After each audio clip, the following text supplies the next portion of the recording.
Hi, hello, and welcome. So I think I am live. I just tried to go live and they were like, "Oh, it's not available right now." Hi, hey. So I know you can't see me right now. Four of Swords, interesting. We just saw that. what am I doing today? I don't know. Confirmation is wild. Synchronicity is crazy sometimes. You ever? I don't know. Maybe it's not just me. Welcome to It Is What It Is. Tarot Word is what it is, and it ain't gonna be what it ain't gonna be. A lot of times I say that it's because like the lighting or audio or something. I mean, that's kind of how it started, but also, of course, the sentiment carries on through towards the message. So, Knight of Swords and the Four of Swords. I got like less space today. The setting is different. You can't tell. I know. And it's like a little zoomy. But anyway, I think I'm gonna do a self read today. I don't know. I was just thinking I haven't done one of those in a while.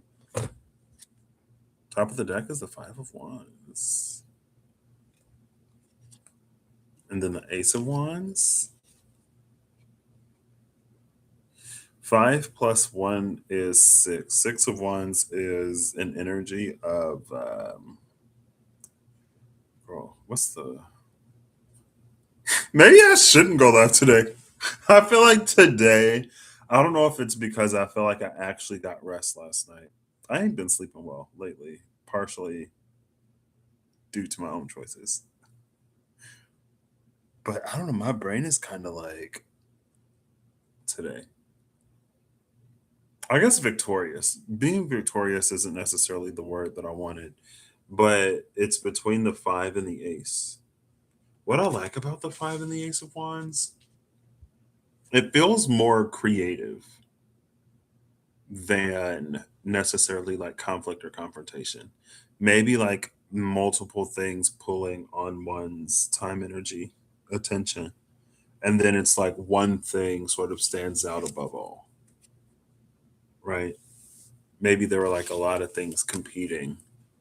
Or even if it's not like necessarily creative, it could be like a lot of issues, life challenges, circumstances, and then like something that just kind of sort of solves everything. It's peace being brought to a situation. And then the Five of Pentacles.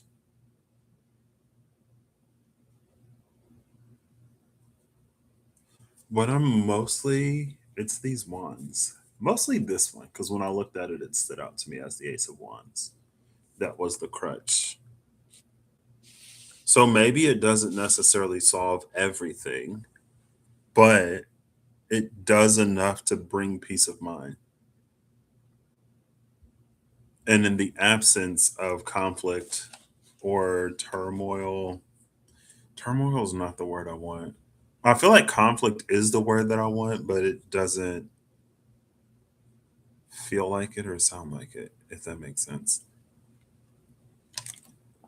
But in the absence of internal conflict, there you go, internal conflict, then there is something that can almost like come to the surface or be known. This piece causes maybe it's like a voice that you couldn't hear before. I don't know if we're in the self read part yet. Eight of Swords at the bottom of the deck. With the Eight of Swords at the bottom of the deck and that Five of Pentacles, it is almost giving more so of like a stop gap ish. It's like it's the energy of something that changes everything, but there are still some things that are like left unresolved. So it's like if someone has like a lot of stuff to do, right? Or someone's like really busy. Let's say they like overcommit or something. And so they're like really busy. This is an energy of like someone being like, hey, like one thing being taken off of someone's hands. So either someone's like, "Hey, the something fell through, so you don't have to worry about doing this," or "Hey, instead of um, doing a potluck, we decided to go out to eat, or we decided to have it catered or something, so you don't have to worry about bringing a dish."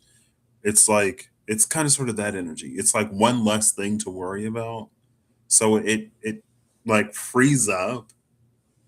It's almost like it alleviates more weight than it carries, maybe, because that was just like one thing.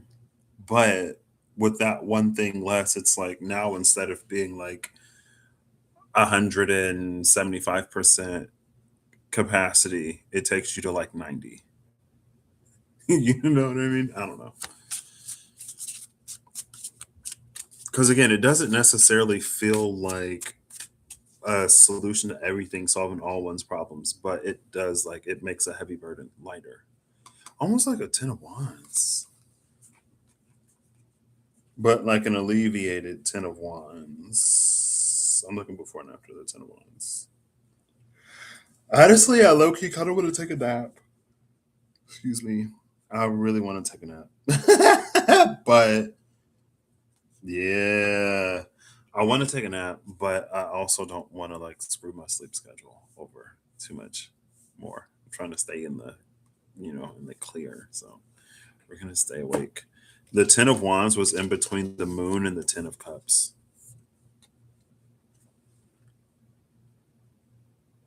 It being between, see, like again, it feels like it's that energy where it doesn't necessarily, it's like it tides you over. Like if you're starving and you have a filling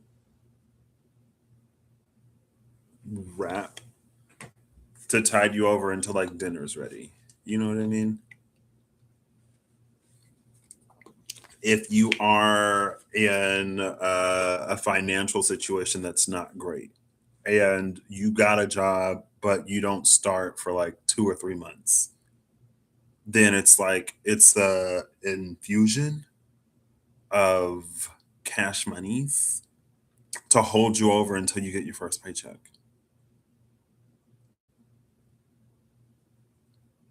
Now, with the Eight of Swords, and just what this feels like in general, although the thing itself isn't necessarily like, again, there's a gratitude and an appreciation for it. You definitely would feel relief, but it's like again, it tides you over until something else, until the next thing comes. And that's like that 10 of Cups energy. But with the Eight of Swords and with this Five of Wands energy, it's almost like in someone's frustration, irritation. I feel like I'm not finding the words I want. In someone's anxiety, worry, panic.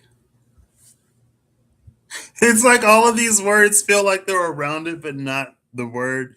It's like it could be really easy to do something not drastic or extreme, but it's like to give up or pull out or to move before it's time to move. And so it's again, it's something that satiates, it's something that tides one over until the thing that you can't see that's on its way comes.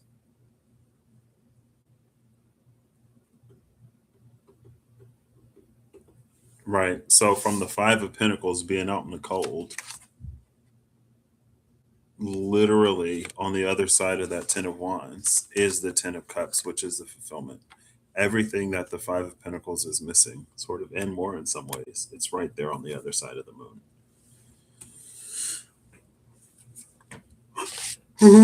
Type energy. Cool. That was the service of this public service. Question mark. I was reading. I felt like I had a dream last night.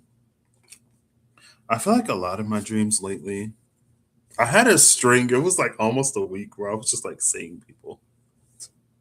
I would like see people and just like be hanging out. I've had dreams like that before where they're not necessarily like everyday situations. It's like the setting will be strange and or different. The setting will be different.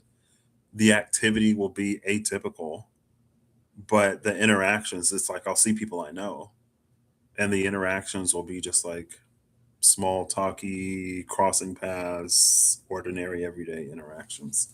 And I was having those dreams for a hot minute. I feel like now, I don't know, last night, and even, I don't know, I feel like I have been having a lot of those. Like, again, the setting isn't typical. What's going on isn't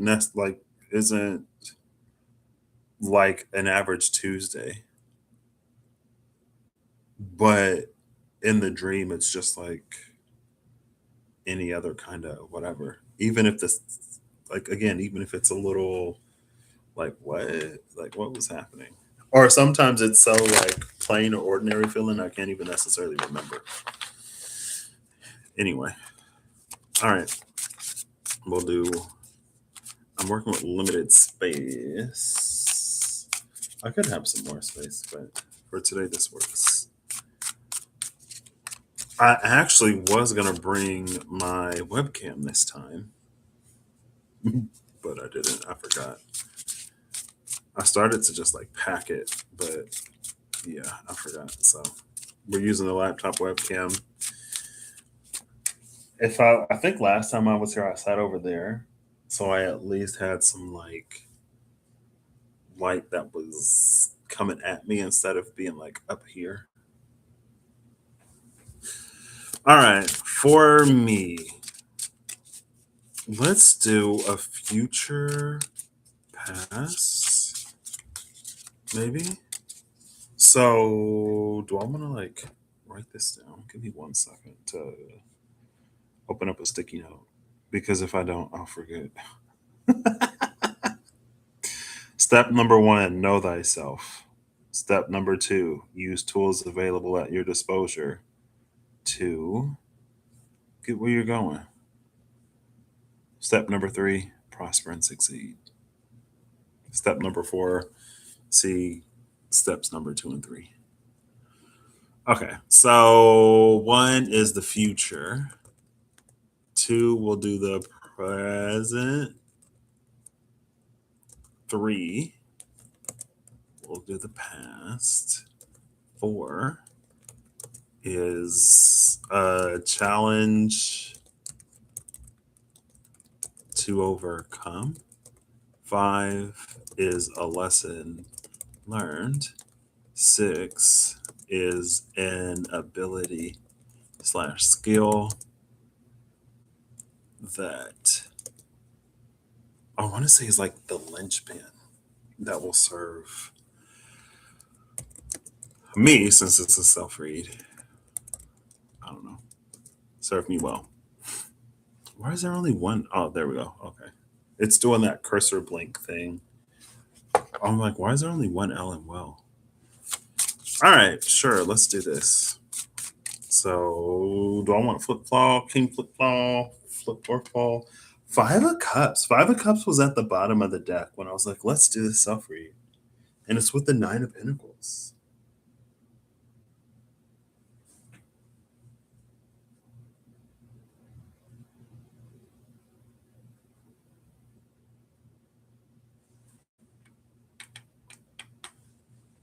Why is the Five of Cups here? All right. I'll just do three. That was two. Ooh.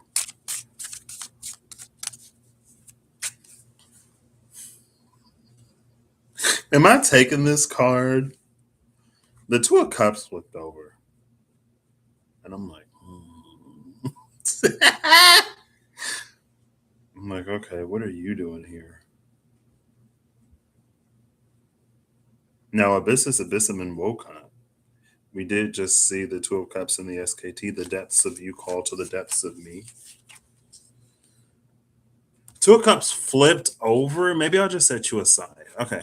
And then I'll just still pull the six, and then I'll look at the bottom of the deck. Number one, the future is the Six of Cups. Number two, the present is the title card. The present is the title card about Pamela Coleman Smith. All I know of Pamela Coleman Smith, and by all I know, it's like literally what I've heard other people say. This is the first Rider Waite Smith deck I've had, and I literally just got it in what, like October, November?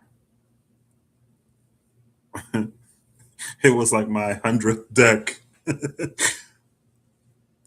So literally all I know about Pamela Coleman Smith is that for a while it seemed like she didn't get the kudos and the credit that she deserved. Like as the illustrator, as the one that brought it to life. It's like everyone sort of got their flowers except for her. And then people started giving her flowers, and now here she is. She was born. Should I do a quick read? We'll skip around. She was born Feb 16, 1878, in Middlesex, England, of American parents. Her childhood years were spent between London, New York, and Kingston, Jamaica. Although American by birth, she returned to England, where she became a theatrical designer for miniature theater and an illustrator mainly of books, pamphlets, and posters. Smith never married. She had no known heirs except for an elderly female companion who shared her flat. She died on September 18th, 1951, penniless and obscure. Much of her work has never been found. Pamela Coleman Smith would be all but forgotten except for the 78 tarot paintings known as the Rider Waite Tarot Pack. She would be astonished and gladdened to know that today the deck touches the hearts and emotions of millions of people. So, like, I just read the paragraphs that sort of stuck out to me. Interesting. The past is the Two of Swords. See, can you see the skepticism? Nah, I don't know if skepticism is necessarily. Challenge to overcome. It's the Ten of Pentacles. I kind of wanted to put this, yeah, like that. A lesson learned is the Eight of Wands. And an ability slash skill that will serve me well is the Seven of Wands. Bottom of the deck is the Ten of Swords. Ten of Swords used to be one of my favorite cards. Like when I first got into tarot and stuff, the Ten of Swords, the Tower, because they were cards of endings that signaled new beginnings, or cards of just like putting things to an end. Kirsty, hey, I was literally just thinking about you. Hi, hello, how are you?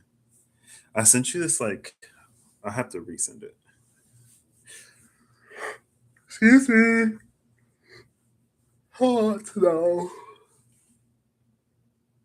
I'm looking at this and I'm like, wait. Okay. So the future is the Six of Cups. Present is the title card. Past is the Two of Swords. A challenge to overcome is the Ten of Pentacles. A lesson learned is the Eight of Wands. And an ability skill that will serve me well is the Seven of Wands. I feel like the Seven of Wands, it's like it's a card of obstinance. And that's just like a personality trait of mine, I feel like. Not necessarily combative or argumentative, but very much so. Maybe it's the Taurus in me. I would say there's a certain element that's maybe indomitable in terms of like, I'm not necessarily going to fold or change my mind or do what someone else wants me to do just because they want me to do it, or just because no, like they don't think I can. Right? I'm not going to inherit the limitations and shortcomings or disappointments of other people necessarily. The Eight of Wands, though, as a lesson learned, I feel like I've done this before. Have we not read this before? Was this like the last self read? Maybe I should just go back and rewatch it because well, and I was literally just thinking about this before I went live because I remembered, I think it's the Seven of Water in the Oshos and Tarot, or the Seven of Emotions, where it was projections. And I was like, anytime we like deliberate or think about the future or do whatever, we're projecting by nature. And so I was just thinking, like, even when it comes to our intuition, for example, like our intuition tells us something, and then sometimes we project to see like what it could mean or how it could apply. Now, discernment could be the key, the part, the piece, the factor that is a little bit more clear or definitive in terms of like what will happen or how it will go. So it may not require as much projection, but still sometimes we project sort of like the environment, the situation, the circumstances that may lead to our discernment saying one thing, or we may project after that what something will look like, right? And I'm saying all that to say, I feel like in looking at this, I need to sort of take that advice way in hand. Um, Meaning to maybe sit with it for a second.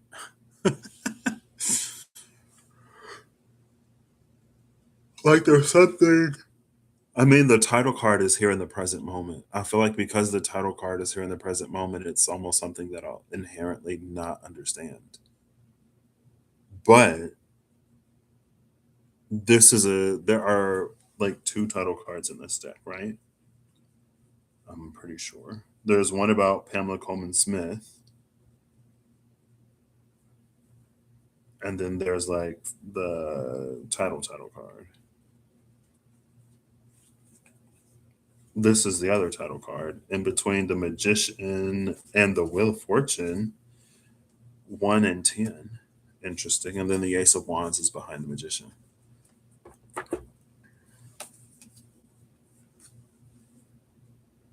There's this title card. The one that came out is the one that talks about Pamela Coleman Smith. So that in and of itself sort of means, hold up. I feel like my neurons almost made a connection there.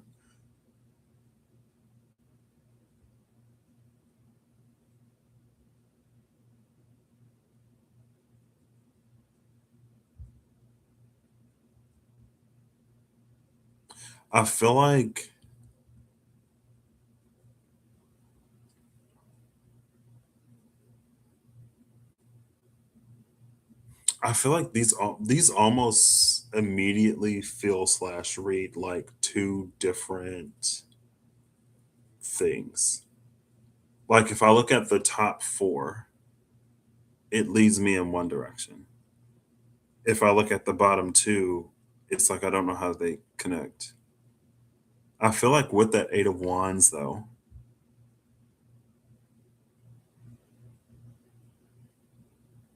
I'm pulling another card. A lesson learned and a lesson remembered. Can we get one of those? Because you know how sometimes you learn something, but then you forget it, or it's like it's not until you come across it again, you're like, oh yeah, I did learn that type energy. Because I'm looking at this Eight of Wands, like, and again, I said a lesson learned, meaning like something that I've actually learned, not a lesson that like I should have learned, could have learned, or whatever. It could be learned and forgotten, but I want a clean flip or clean fall, please. I'll give it three more. Two, one. Apparently not. Five of Pentacles is at the bottom of the deck now. Let's see. Because so it's given the energy of like between the Two of Swords in the past and the Six of Cups in the future. There's an energy of like I something that like weighed heavy in the past or something that I looked for in the past. And then the Six of Cups is almost like in the future, it's kind of finding it, right? Or it's like with the Two of Swords in the past, it could have been something that like I just didn't. Again, it's a thought or it's a feeling, it's an intuitive whatever, but maybe like not knowing how it's gonna come to pass because there's a lot of questions there. The Six of Cups is like it's something that's just there. The title card in the present, especially because it tells about talks about this woman and her life story. It could be either the story that I tell myself or how I look at, and this is something that kind of like very recently, every now and then I'll have one of these moments. I feel like it's been a while and it's not necessarily often, but I feel like I've been here before where it was like I watched somebody in London, maybe Keith. It was Keith from the Try Guys, right? And for some reason, I was like, "Oh yeah, like I've been to London." Hey, Kirsty, I've met Kirsty in London, or I guess she met me in London. We met each other in London because we both traveled there, technically. But it was one of those like because before I would have never thought that number one, I would have never thought that I'd ever necessarily leave the country, let alone like the first time I went to London, let alone like literally every time after that. And it was almost like it's almost like I was there. It's like I was present, but I wasn't necessarily aware or something like that.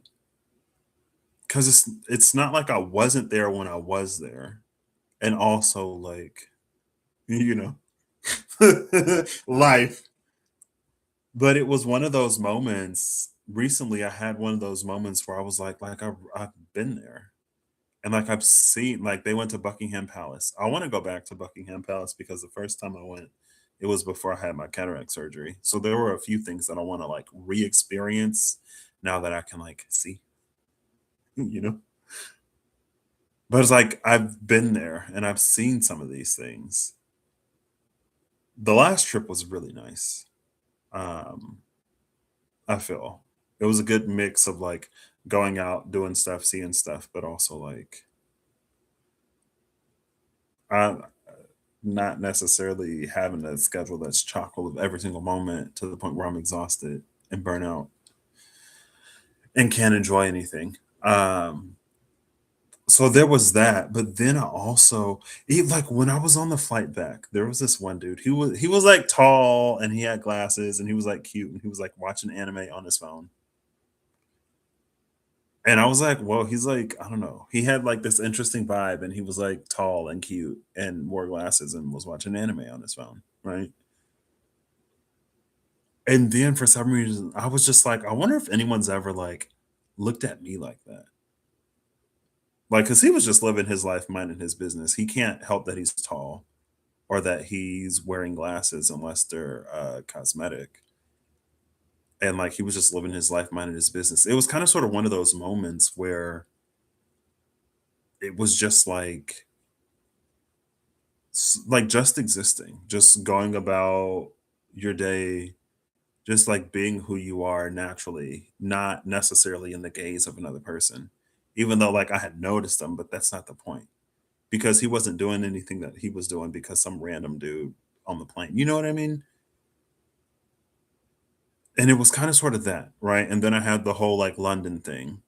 And then even more recently, I feel like I had a thought that was just like kind of sort of in the recontextualization of everything. It was just kind of sort of like, what if there's a way that I'm not looking at? It's like, what if there's a way that the story of my life could be told that I'm more or less oblivious to? And then I had a thought, like, was it yesterday or the day before yesterday?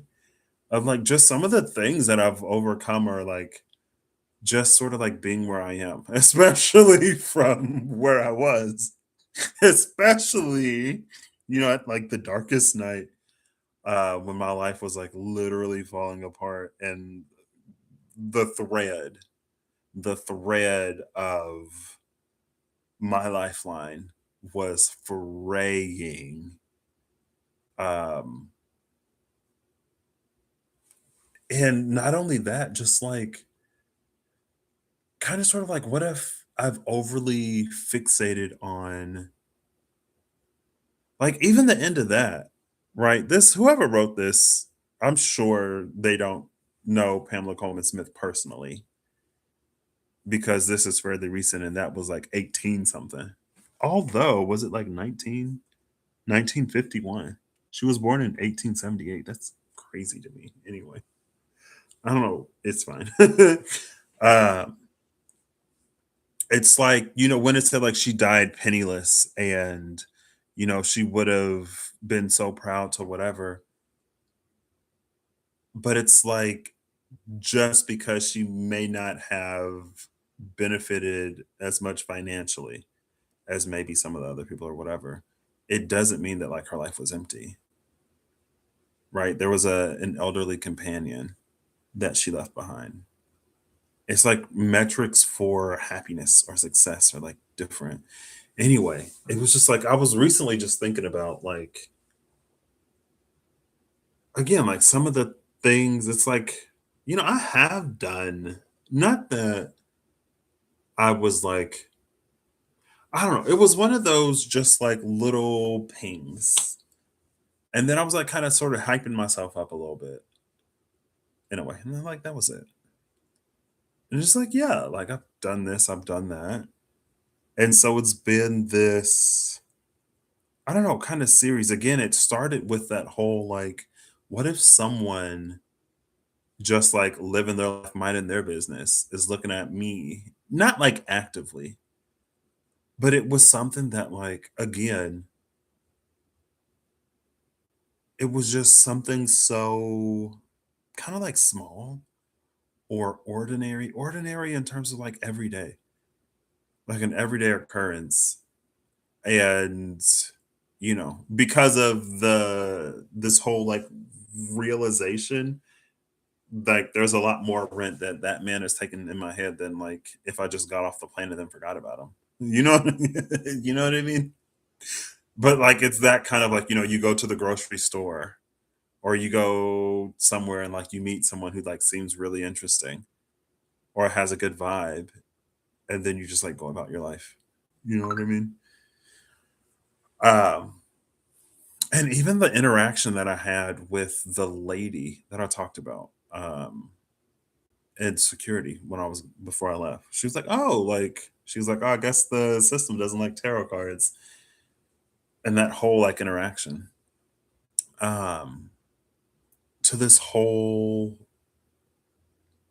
and like it is a point that I've been to before because I made a comment to one of my teachers. I think it was like after I had graduated and maybe she congratulated me. It may have been that post. Um and because again like I've lived my life from my vantage point and I have my own strengths and weaknesses and insecurities and whatever securities, I guess. I was going to say whatever the opposite of insecurities is. And there was a certain narrative that was like being fueled. I mean, like a certain narrative that I had held for a while where it's just like I don't perform as well as I can because, you know, I would choose to stay up playing video games instead of doing my homework. Something like that. Um, and so like, my grades would slip, even though they didn't necessarily have to be as low as they were. Um, or it's just like the whole not living up to my potential. Just like there are things that I could have done better that I didn't.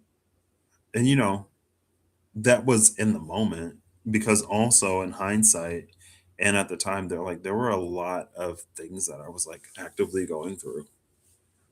And so if I wasn't at peak performance because life was happening, that's understandable.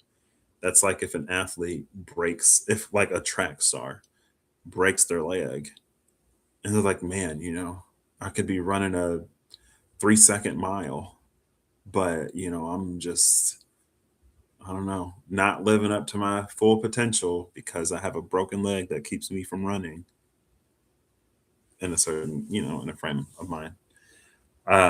But anyway, so at that point, I was like, oh, because she commented, she was like, yeah, I finally got my act together and like I graduated and got my degree. And I was like, I'm not wasting my potential not necessarily that. And like the teacher, she was like, I never saw you that way. Now, to be fair, she was my Latin teacher. And in Latin class, I did kind of sort of not go above and beyond, but I was a lot closer to, whatever, because Latin was like interesting. Anyway, it was one of those like someone that I would have thought because she was my teacher and I was her student. And so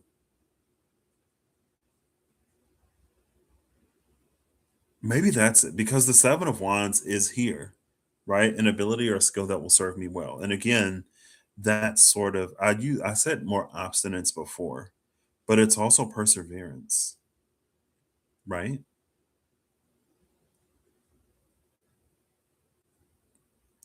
The 10 of Pentacles being the obstacle, I could see that as like life lived. Again, especially with the present moment being this title card, kind of the story that I tell myself about me, or the story that I tell about the world that I live in and what is and what isn't possible, or what is or isn't more likely to occur.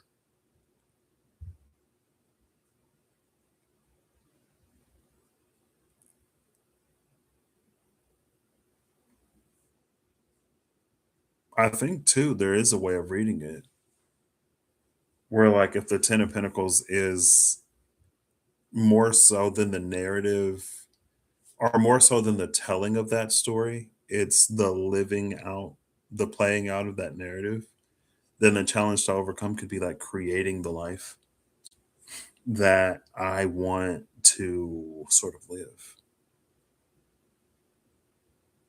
right? And again, that's where that obstinance of the Seven of Wands, because that's another thing that's been sort of coming up too. A lot more. It's like this frustration that's kind of sort of been building over time, where it's again, I don't beholden myself to anyone else's, I want to say ignorance, just in terms of like things that they don't know, right? Ignorance or limitations, right? Just because you don't know if this is a thing, or just because you don't, whatever, it doesn't mean that I can't do it. You know what I mean? Or just because you don't believe that things are this way or that way or whatever doesn't mean that I have to believe it to the point where I'm not doing what I want to do. It's just like there's been this building. anticipation for something new or different and frustration at or against all that is and has ever been. Just in a way of like, it's been a whole, like, if everyone had always done what had already been done, we'd never have anything new, right? And so, like, something like there are precedents that are set all the time. If there weren't, we'd still be living like we were living however long ago.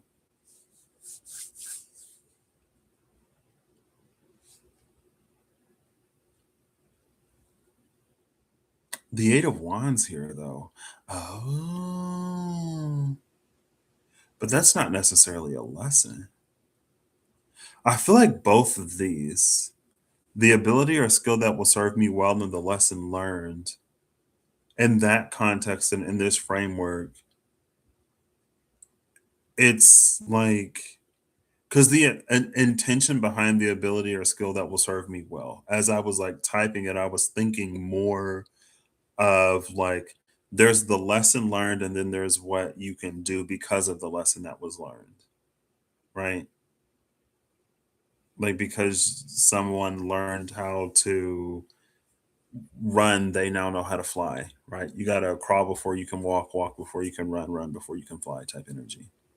But I kind of sort of left it open.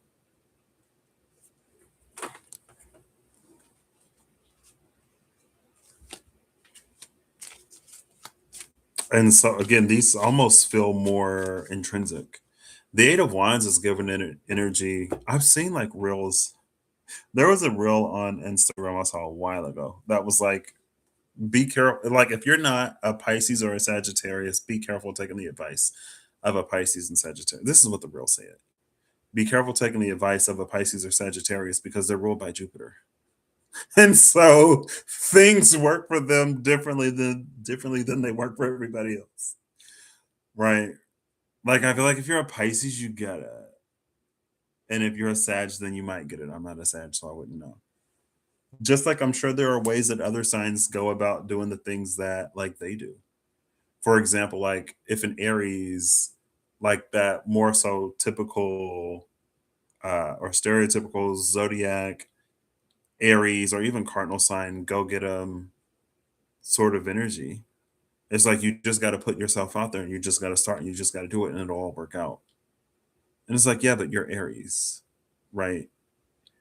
You're like the trailblazer of the zodiac. You're the pioneer of the zodiac. So doing the thing that's crazy and unexpected, not crazy, but like doing the thing that's like wild and unexpected and like new, the thing for which there isn't like necessarily a precedence for, like that's the domain of Aries. It's the brand new, right? So I was like, yeah, of course it works for you. But if someone's, I don't know, a fixed sign and they thrive more in what is like already established or like perfecting things and not necessarily like creating brand new things, right? I don't know. Virgo makes things like very efficient.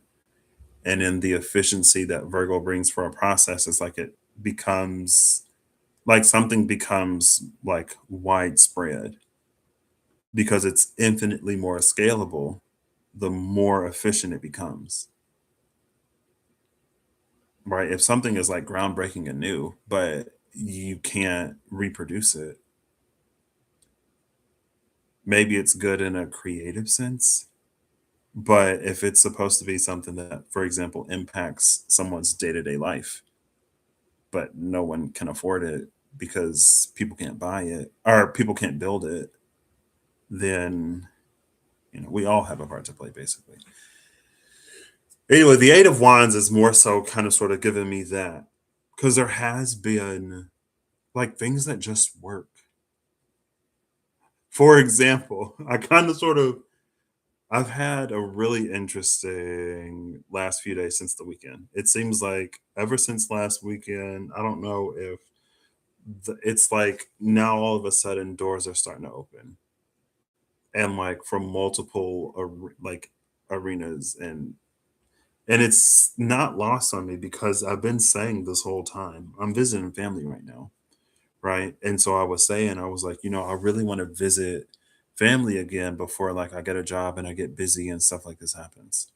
So I finally made the plan, finally booked the ticket, and here I am. And then coincidentally, question mark, now like things are starting to pick up. Now and things that like, may actually happen. So there's that. And again, it's something that I noticed, I think last year. Sometimes we'll set conditions for ourselves, and it seems like the universe will wait until those conditions are met. And so the dilemma, I guess, to me is that us setting conditions and then the universe sort of playing into and abiding by those conditions? Or is that intuition and discernment sort of keying us into a sort of nondescript sequence of events?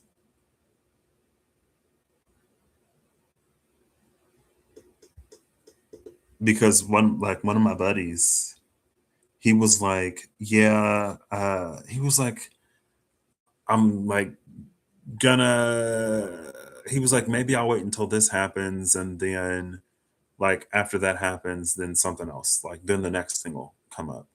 And something came up before that condition that he set, and it didn't work out. But once that condition was met, then like things worked out. And again, I noticed it then, and I notice it with other people too sometimes.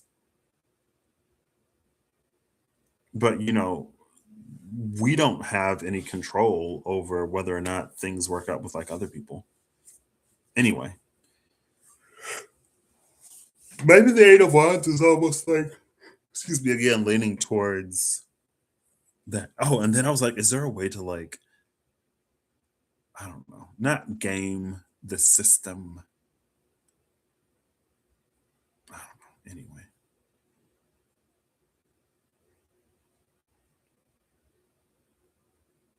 I want to clarify this Six of Cups in the future. And I'll get a clean flip or clean fall.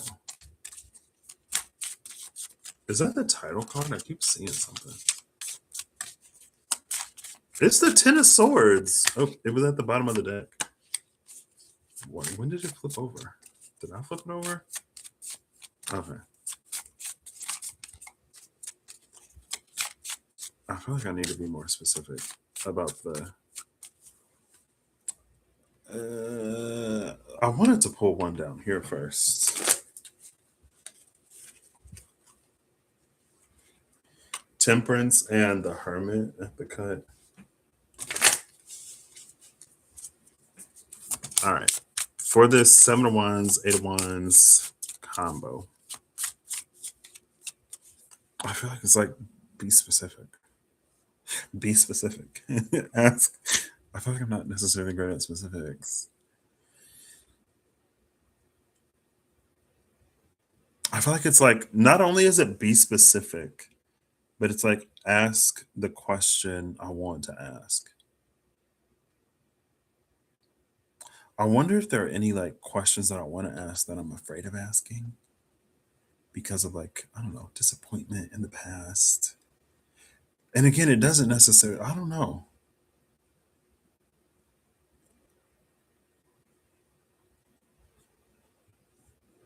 It is almost given an energy. I don't know if it's indicative of, again, the whole conditions thing,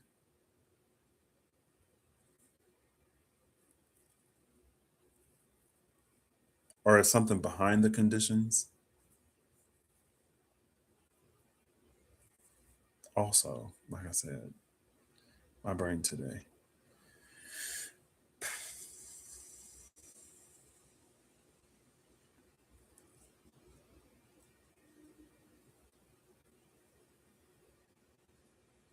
There is, so on the table, I guess the Two of Cups is there too.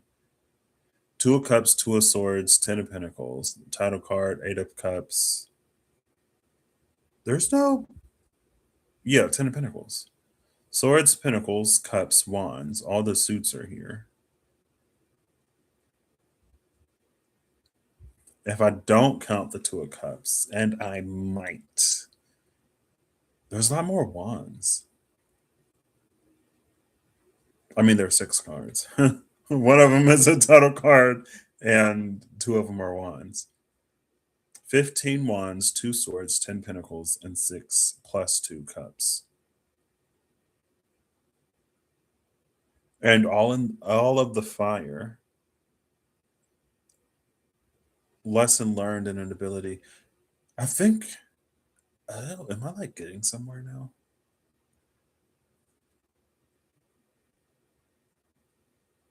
I feel like I just had that thought too. I have a lot of thoughts apparently.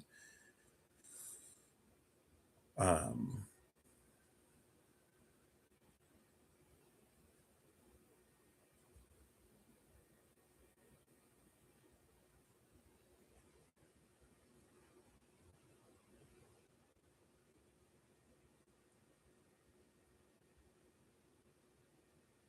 I don't even know if I have a card. I feel like I should have more cards for certain things. You know what I mean? I'm gonna look before and after the 8 of Cups as the deck is. Bottom of the deck, Ace of Pentacles, 5 of Swords, Queen of Swords.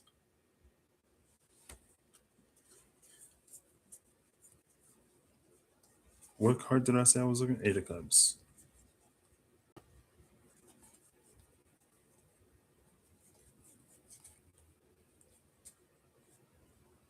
The 8 of Cups is in between the 5 of Cups and the Empress. The 5 of Cups was where at the bottom of the deck or something like that. At the cut or something like that. I was seeing it.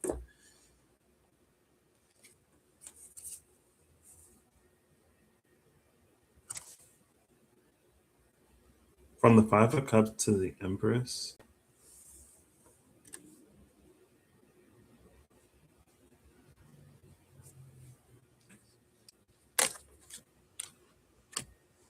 Oops.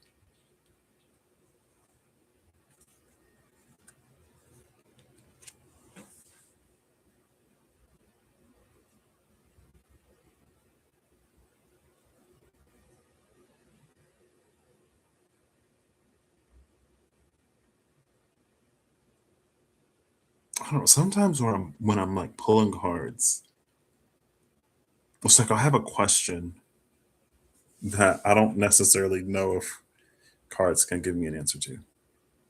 Which I guess that's why there are other gifts, skills, and abilities, or other methods or whatever. Oh, hold up.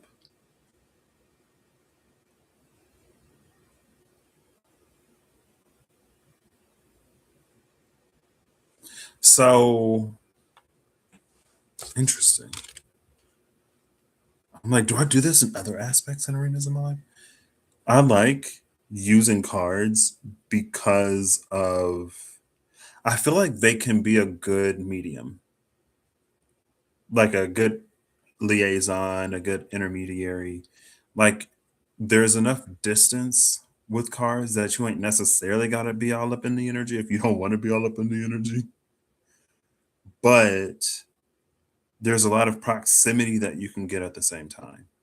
Like you can get close to something without being too close, or you can get further from something without being too far.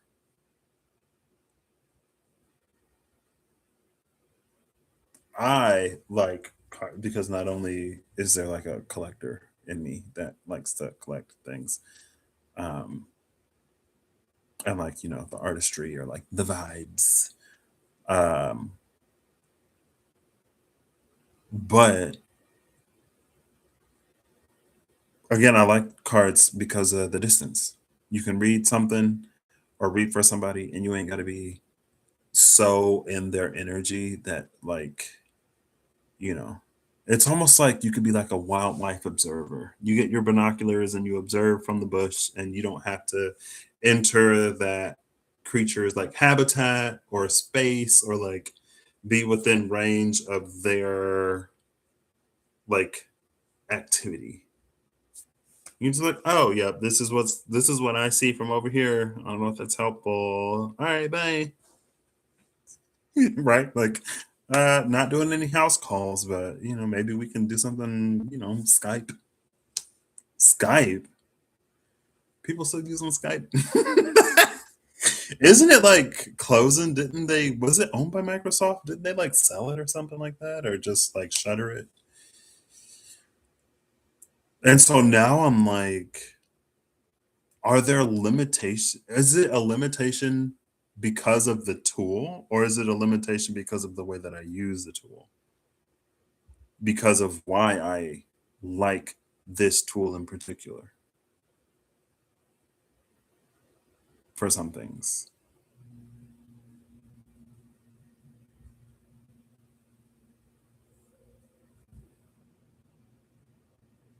And so I guess again, when it comes to the Ten of Pentacles being the challenge to overcome, and the Ten of Pentacles being like both life lived and a viewpoint and perspective of what the world is versus like what the world can be more likely than it isn't.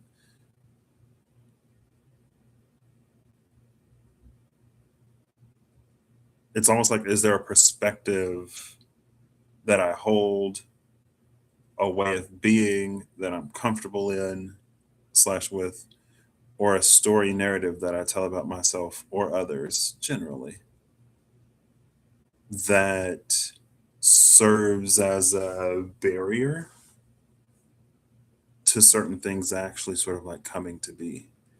Again, because it's the Two of Swords and the Six of Cups, the more I fell into it, especially with the Ten of Pentacles sort of being like life or living life, but like there's a multi generational energy to the Ten of Pentacles. So it's not necessarily just like, here, it's here and both lived and perceived. Almost like sort of like ways that I protect myself. That ooh, girl, emotion. I haven't cried. I feel like I haven't cried on this channel in years, and I'm trying to uphold the streak. Um, like, are there ways that I protect myself? That are there ways that I protect myself because the stories, and if I think about it, that's all fear. Like fear dominated a lot of the narrative when I was at the point of making certain decisions on how I wanted to live my life in terms of like not getting close to people and not wanting to feel like I need anybody, not wanting to feel like I would have to rely on it. Like toxic AF. Mostly, mostly to myself, but also to others when it was like I'd rather starve than like depend on someone. Like I'd rather just be out there struggling. Fortunately for me, that was broken and that narrative changed before life caught up, because that could have been my reality, and it wasn't. Instead, after my darkest night, literally, life gave me opportunities to rely on people. And I took those opportunities. And it's largely because I took those opportunities then that I am where I am now. Like both literally and projectionally. Like there's a lot of stuff that is happening, like currently happening and in the process of happening and has recently happened because I made that choice that the hurt and blind me said I would never make. And it's almost like a lot of the big stuff has been sort of taken care of. And maybe that's just like again another example, because this could be something else. And maybe that's why the Seven of Wands is here in terms of, again, an ability or skill that'll serve me well because it's something that I've done before. Even when I am the BS, you know, even when I'm the BS down here, I can stand up here. Oh, look, there's that Ace of Wands again. The Ace of Wands that was presented where that Five of Wands was there. But because, oh, okay.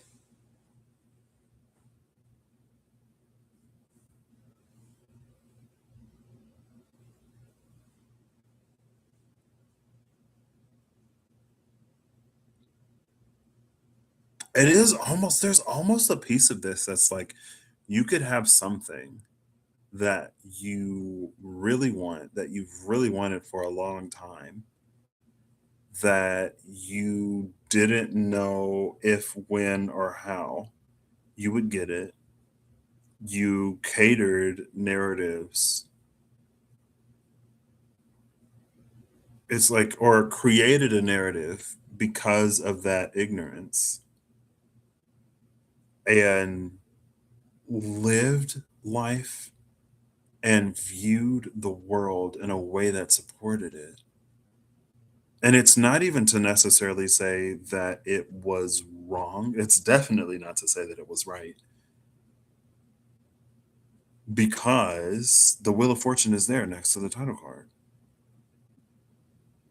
Because the world isn't what it was. I'm not who I was. And there are plenty of people who aren't who they were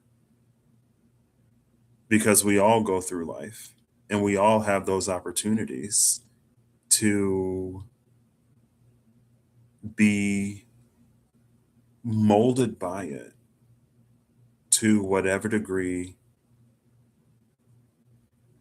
and to whatever degree we are molded by it and to whatever degree it is appropriate.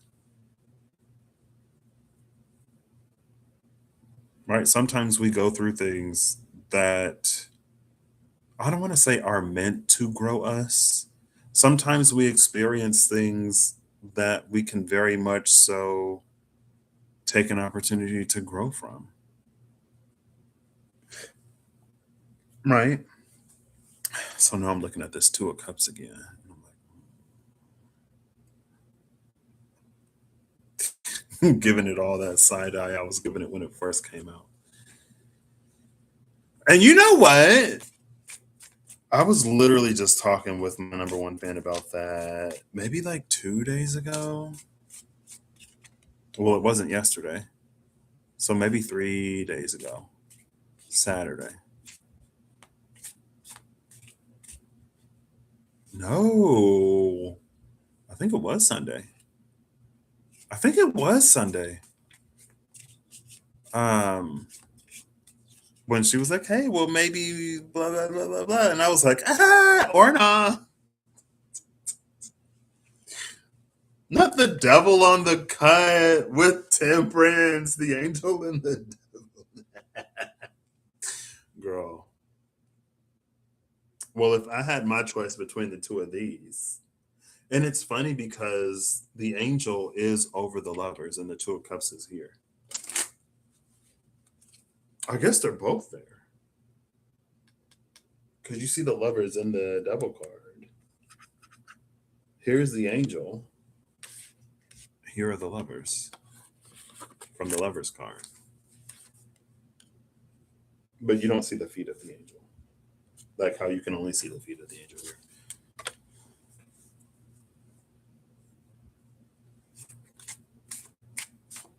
The thing about this, so the difference, even in the Nine of Wands, the Eight of Wands, the Ace, the Two, the Three, the Four, Five, Six, Seven, Eight, Nine, 10. So the Four of Wands and the Eight of Wands are the only Wands cards where no one is holding the wand. And the Four of Wands, they're like dancing between them. And in the Eight of Wands, they're like this. So when I was looking at the Eight from the Seven, it was like to basically let the wand go or to not need to hold the wand. What was I pulling a card for? I don't remember.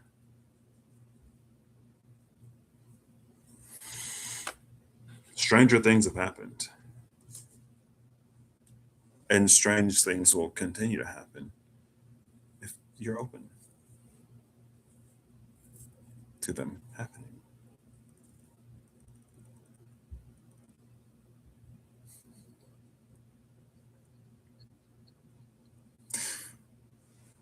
Girl, I don't need any kind of illustration. Who was that? The Six of Pentacles, Ace of Swords. I think I'm done.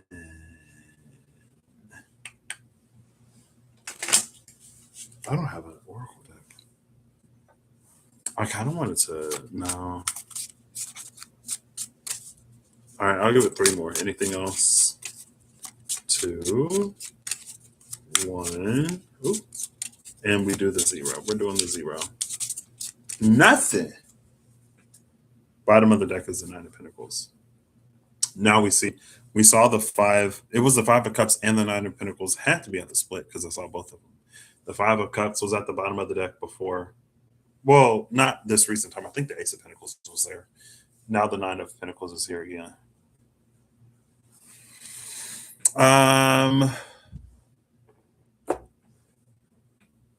Five of Cups is here. It was before the Eight of Cups. That's where it is. The Nine of Pentacles is minor Empress energy. Look, even her things, her garb looks similar. Interesting, interesting. All right. I don't know. This isn't necessarily what I expected, but maybe it's the self-read that I need. Sometimes, too, I feel like in general, I have a lot of stuff that like plays on my mind, but I'm not necessarily always sitting with it. Right. I'm not going to say I'm not necessarily always paying attention, but I will say I don't necessarily always sit with it. Maybe I'll go on a quick, like, oh, this thought leads to this thought leads to another thought. I'm like, oh, that's interesting. Okay, I'm on to the next thing.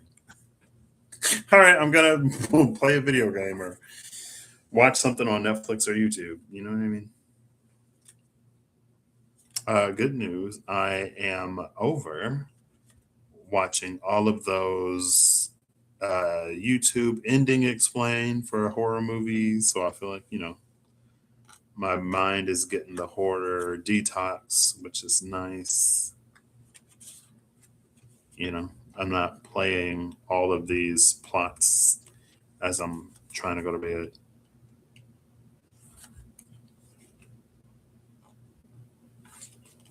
Or,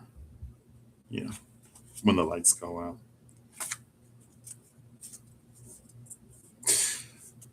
Not Caswell.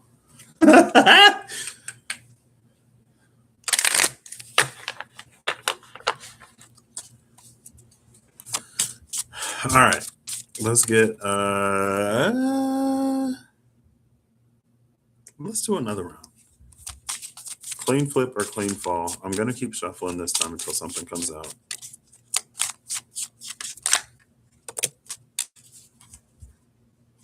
Seven of Wands at the bottom of the deck, so maybe it's clarifying that Seven of Wands. Queen of Cups and the Lovers. There they are. What? See the two lovers with the angel at the top with that Queen of Cups. Queen of Cups is pre-High Priestess. Oh, girl. Y'all know how sometimes, like, maybe you'll feel something, you'll get an inkling, but your discernment won't necessarily elucidate more, and your intuition may not necessarily tell you more because then you'll start side-eyeing everything. It's the energy of like, if you knew that this would happen before you're ready to know that it's happening, then you'd run it. you'd self sabotage or you do whatever type energy.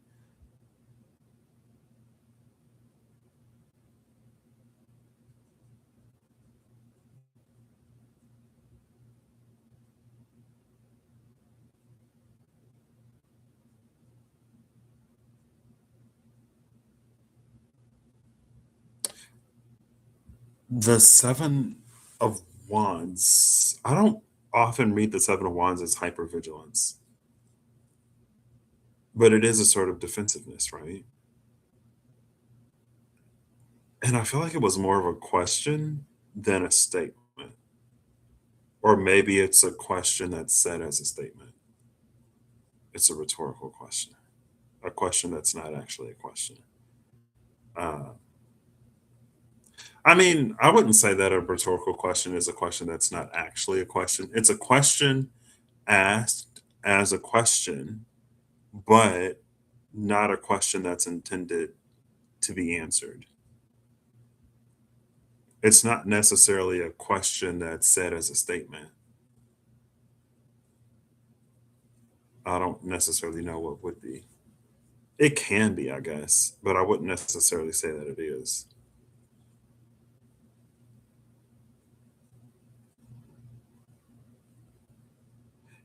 It's almost like, when someone says, like, what's up? There's the, like, what's up that's like, or like, how are you? Right? Sometimes, how are you? How are you doing? It's asked as a question. Sometimes it's exchanged as a greeting. When it's exchanged as a greeting, it's like when people don't actually care. I wouldn't say that's a rhetorical question. It's just, like saying hello. Hello isn't a question. Sometimes, how are you doing isn't a question either. Anyway, the question, non question, was it's almost like, I don't even know how to phrase it. Something about like being guarded against the good stuff, right? Or something that I would actually want. Under the Seven of Wands is the Nine of Pentacles. Eight of Pentacles is behind the Nine of Pentacles. And the Two of Swords is under the Eight of Pentacles.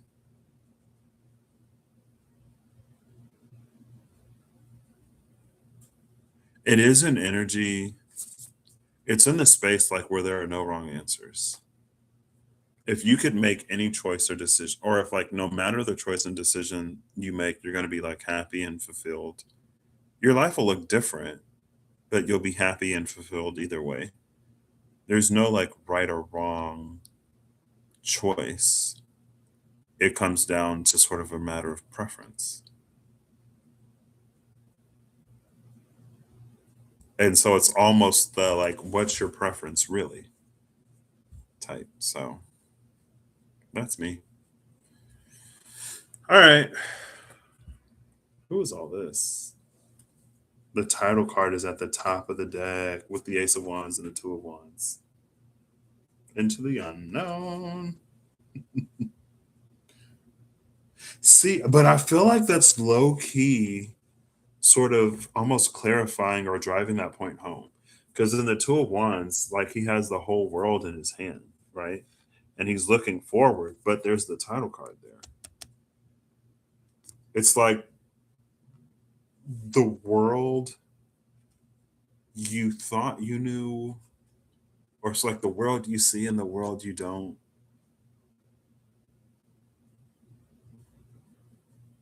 see. Mm. Maybe this is like getting back to my roots, more so in sense of like what a lot of my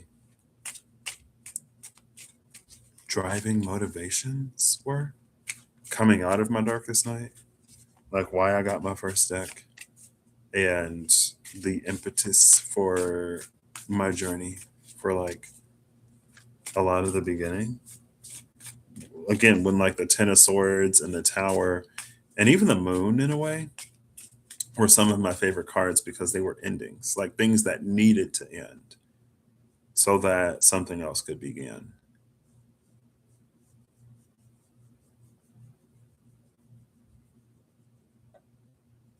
Six of Cups at the bottom. Okay, I feel like I'm done. I feel like nothing else will be said. Also, I feel like nothing else necessarily needs to. Five of Swords and the Six of Cups. See that? Yeah, that goes to that like uh that Seven of Wands. Like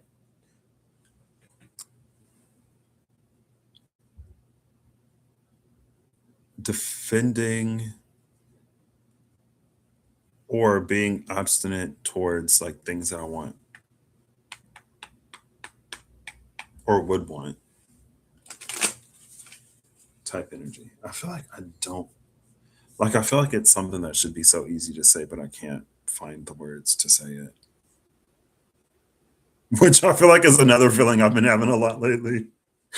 It is like Mercury isn't even retrograde anymore. I don't even think it's in its post shadow, but it could be. I don't know. Maybe again, it's just the fact that I haven't been necessarily sleeping that great. All right, final card. We'll just get a final card and end it. Actually, before I do that, let's clear that. So I'll give it 2 and a cut. I'm going to look before and after a card. I'm going to look before and after the Six of Pentacles. King of Cups, 10 of Pentacles, and Justice. Where we just saw the Queen of Cups and the Lovers. Okay. 2 of Cups came out. Okay. Let me fix my face. That's the Six of Pentacles.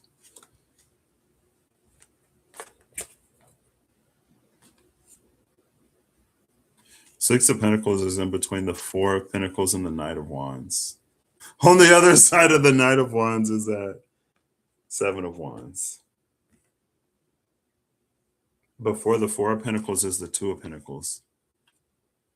And before the Two of Pentacles is the Seven of Swords. Seven of Swords, Seven of Wands. Before so 7 plus 7 is 14 for 1.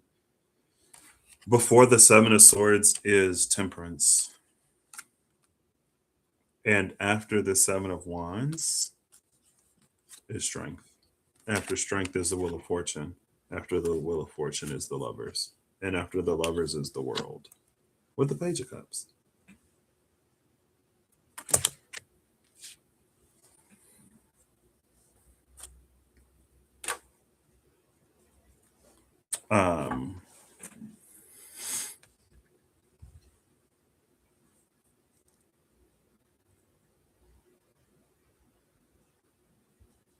Okay. So this is, I feel like every now and then, I don't know if it's because of the way that I read or because of the way that my mind works as I'm like reading. Like this is obviously, there are times when something comes out and it reads like it's meant to be reassurance. And I feel like more often than not, I'll say like this reads like it's supposed to be reassuring, or this reads like spirit or the divine acknowledging that it ain't always easy being, living life, drawing breath through lungs and a physical body where you gotta survive. Because before the Six of Pentacles is the Six of Pentacles, the 4 plus the 2. It's like the Six of Pentacles gives, maybe that's the point. Okay. Because I was going to say the Six of Pentacles gives freely, and the Six of Pentacles is an energy that gives freely, but it also gives deservedly. You could say that. Sometimes I feel like, yes. Sometimes I feel like,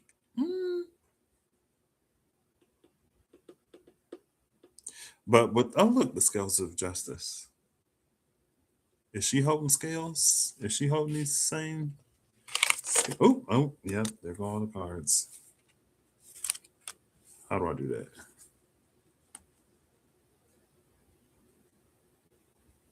You see the scales?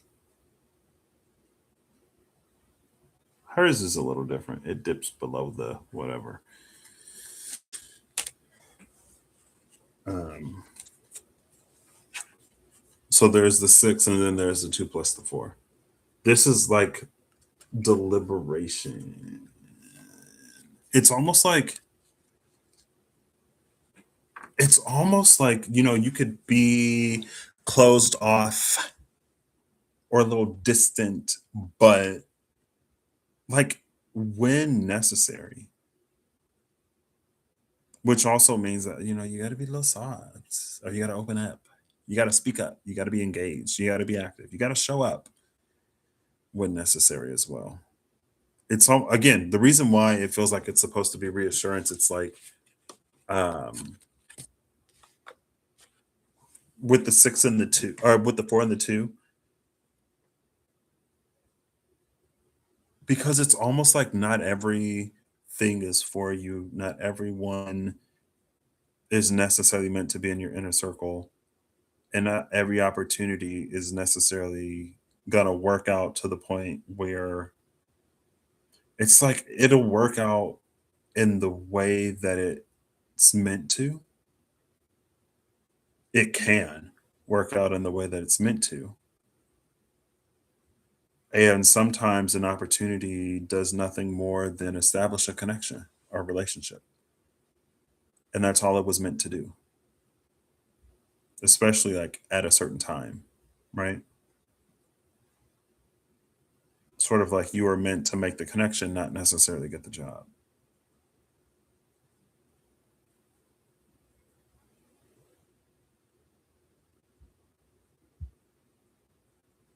And I feel like because, like, going back to what I was saying earlier, because this is a self read, um, because of the narrative that I held and the ways that I lived my life for as long as I lived my life because of fear, I got it's almost like I got really good.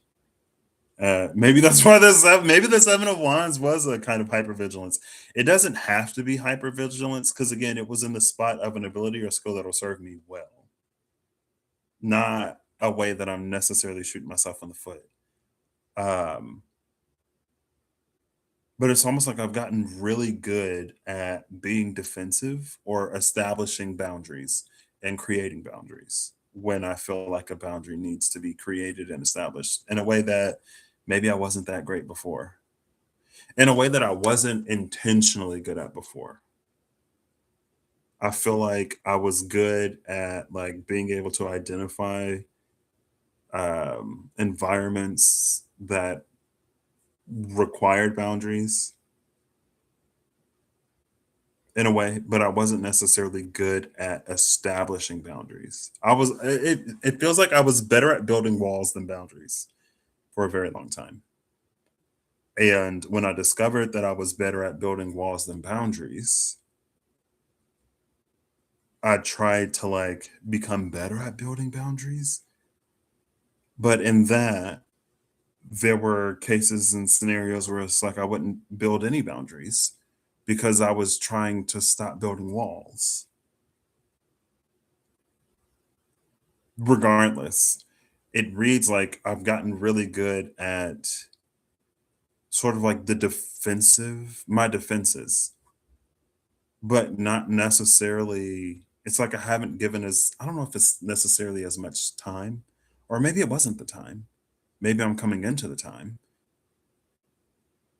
where it's like I can also be just sort of like fun,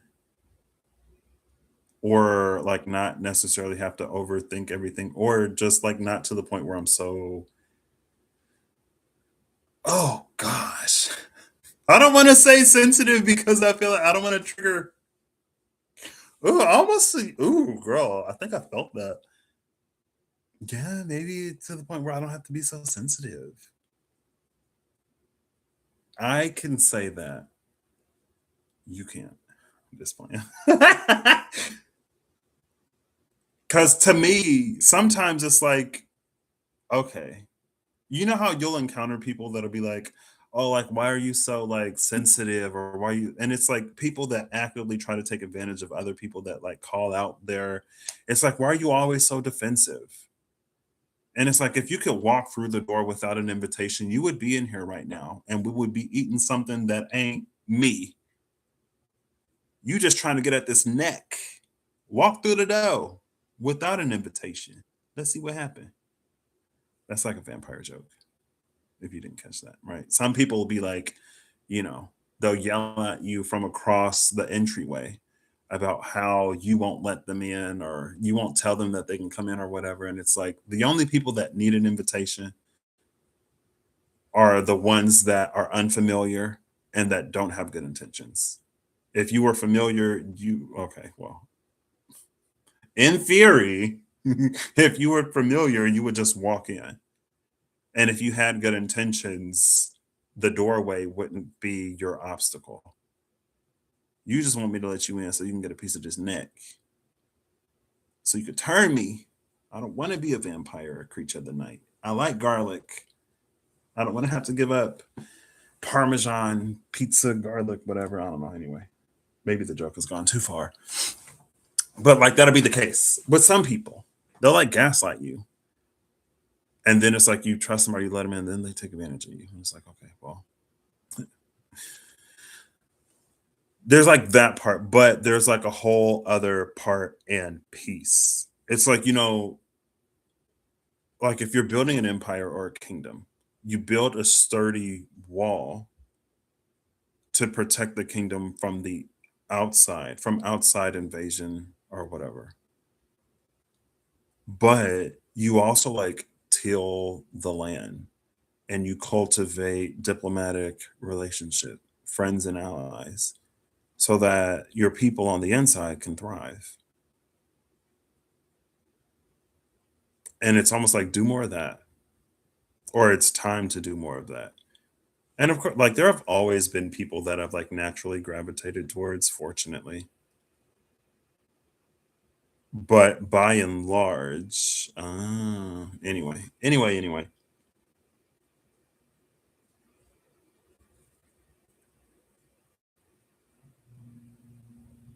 maybe that's why I like strength being behind the 7 of Wands.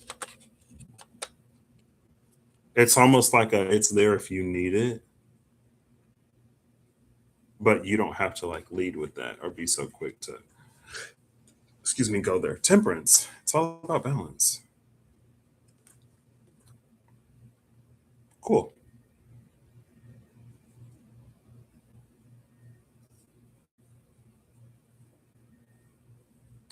Almost like last metaphor.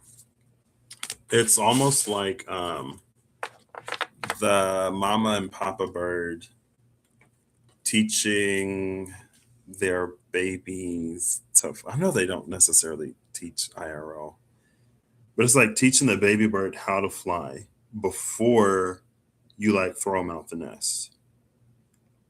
And again, yeah, and the whole like you gotta walk before, you gotta crawl before you walk, walk before you run, run before you fly, fly before you soar, soar before you, I don't know, teleport instantaneously.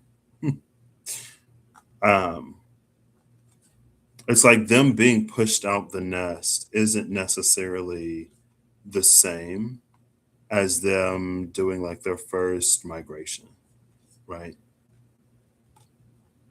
Them learning how to fly enough so that they don't hit the ground, or well enough so that they don't hit the ground cataclysmically, isn't the same as like, when they get older and they enjoy the sky, but it's what they have to do in order to get there.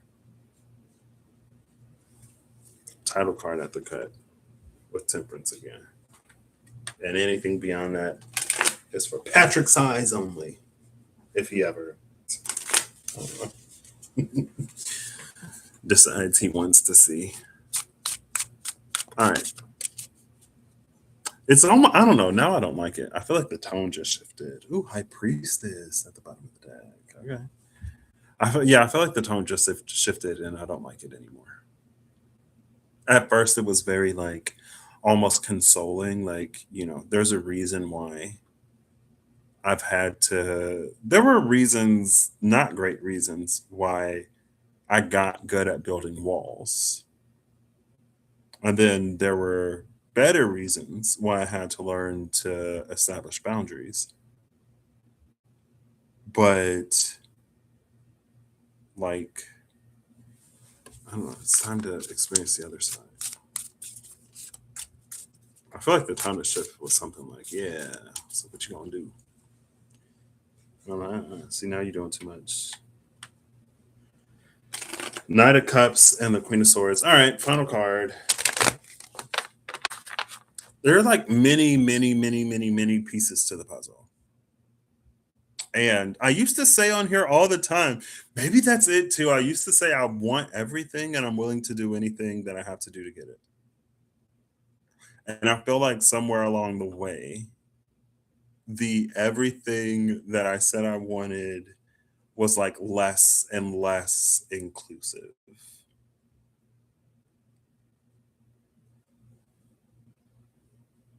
Be that through circumstance or circumstance. Right? Like settling because it's like, okay, girl, at this point it'd be good to have anything. Not anything, but anything. Like when it comes to a job, girl. Um, like I'm ready to work. I am ready to work. But also, again, the past 2 years have been really, the Empress just made some noise. Past 2 years have been really, really good for just breaking old habits, old patterns, breaking down narratives to the point where they were like cages. Like, I feel like it really took the last 2 years for me to understand that the life I'm capable of living is so much bigger and brighter than the one that I thought I was capable of living before. And it's like I was doing great at progressively broadening my horizons at like it's almost like a cage within an enclosure, right? So it's like I left one cage to like be in this bigger cage, and then I left that cage to be in the enclosure. And like now it's like I've been rehabilitated to like the wild, because that's a metaphor that I've used recently with the lions, right? And how cruel it can be sometimes to how cruel it can seem sometimes from a certain vantage point to take an animal that was raised in captivity that would not be able to survive and to like put them out into the wilderness where they almost most definitely will not survive. At that point, is it more cruel to keep that animal in captivity, or is it more cruel to like release them? Um, but it's been that like rewilding, maybe. I don't know. Preparing for like the world at large. And the past few years has done a great job of doing that.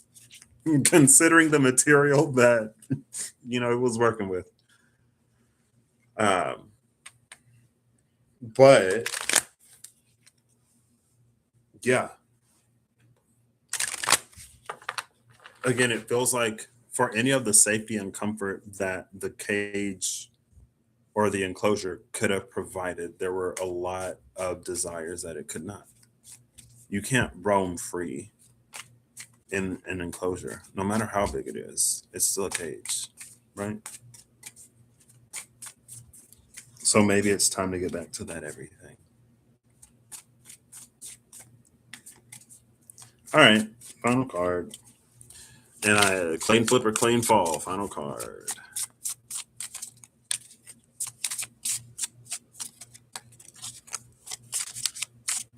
I feel like it's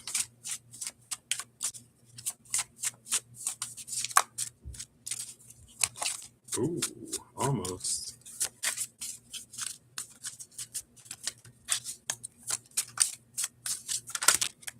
Nope. Made some noise, but it didn't flip or fall.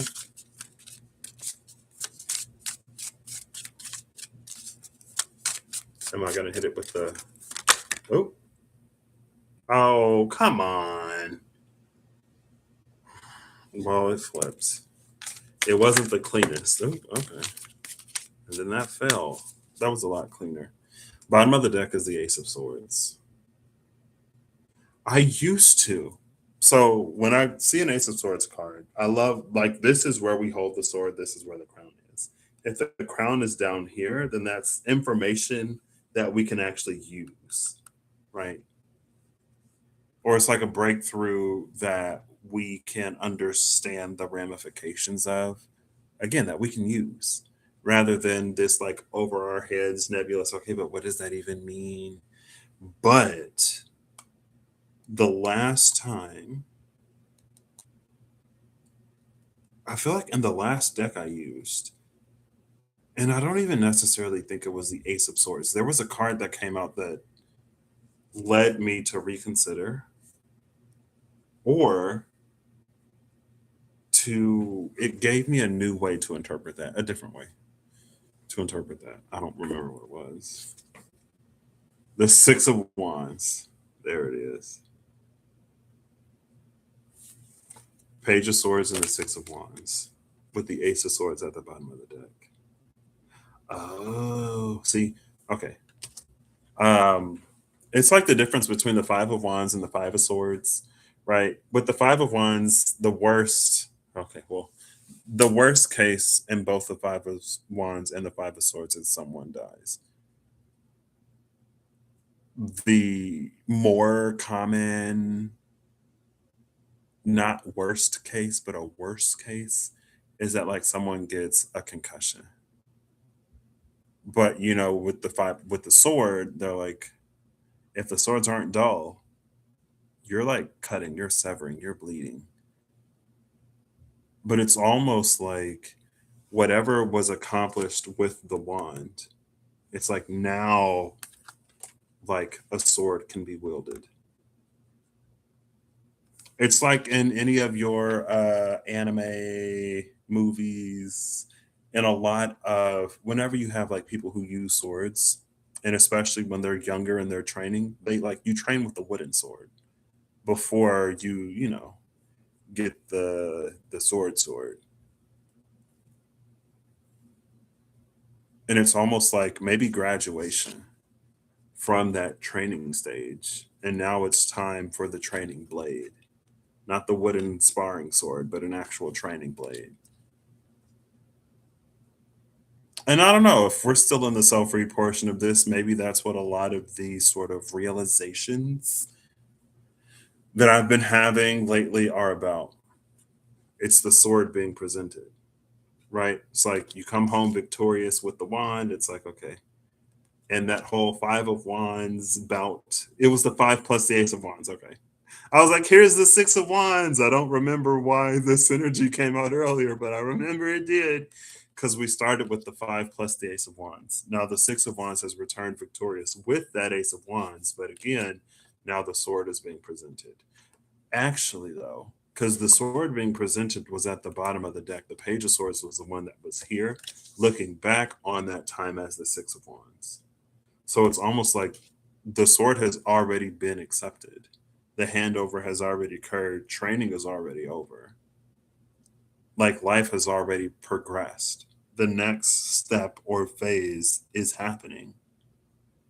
And this is what the second time I'm saying, like, is happening. The things that, like, blah, blah, blah, whatever is happening. Both things that are happening now and, like, happening in terms of, like, it's coming. The sword is already in hand. So I feel like this is trying to like tease my brain into actually reading the Eight of Wands as the lesson learned, or into making the connection between the Seven and Eight of Wands and like all the cards that were at the top. Because it's almost like the sword is in hand, but the Page of Swords is looking back at that Six of Wands, which is again, it's very much so an energy of like, you're already capable of doing whatever, or you've already been doing whatever. Like, why are you looking back treating your sword as if it's a wand. The way you wield a blunt instrument is different than a blade.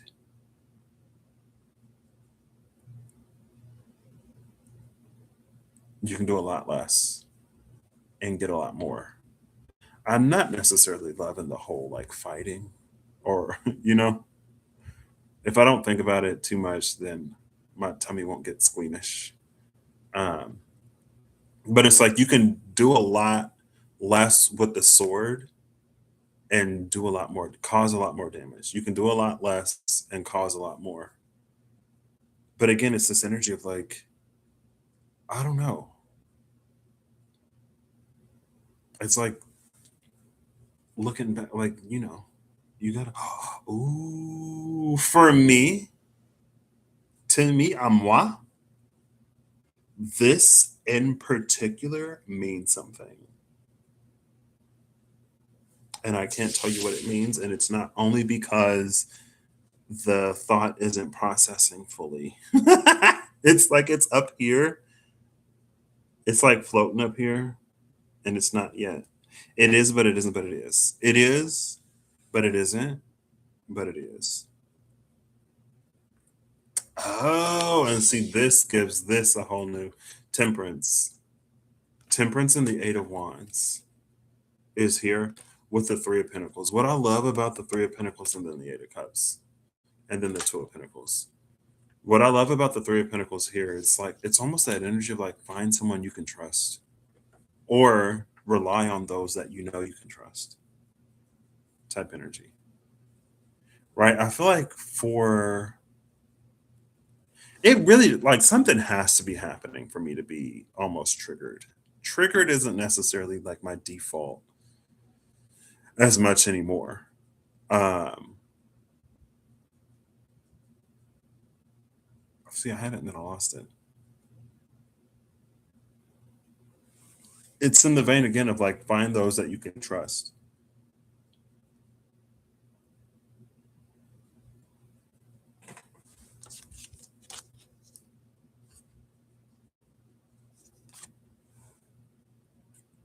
Hold up. Wait a minute. Hold on. Okay. Anyway,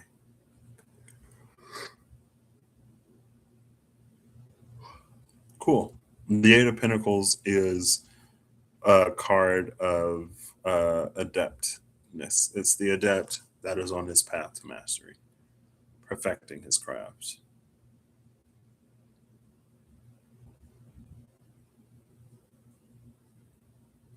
I feel like for what this means to me, I feel like that goes back to that like Two of Swords, title card, Six of Cups, right? It's almost like if there is a vision that I have for my life or a vision of like something that I want to do,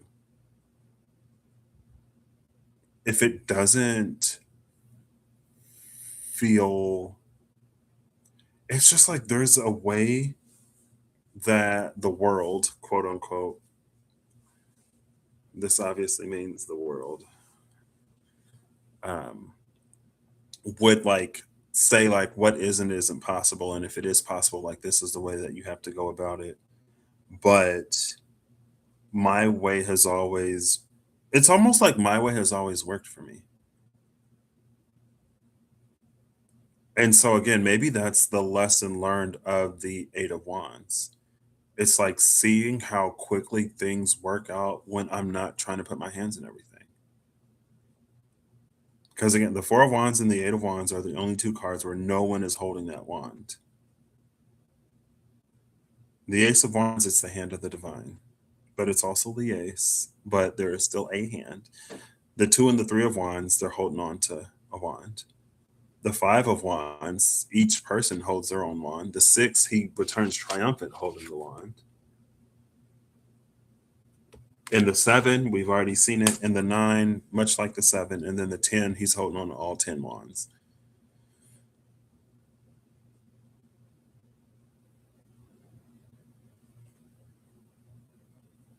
I I kind of like that.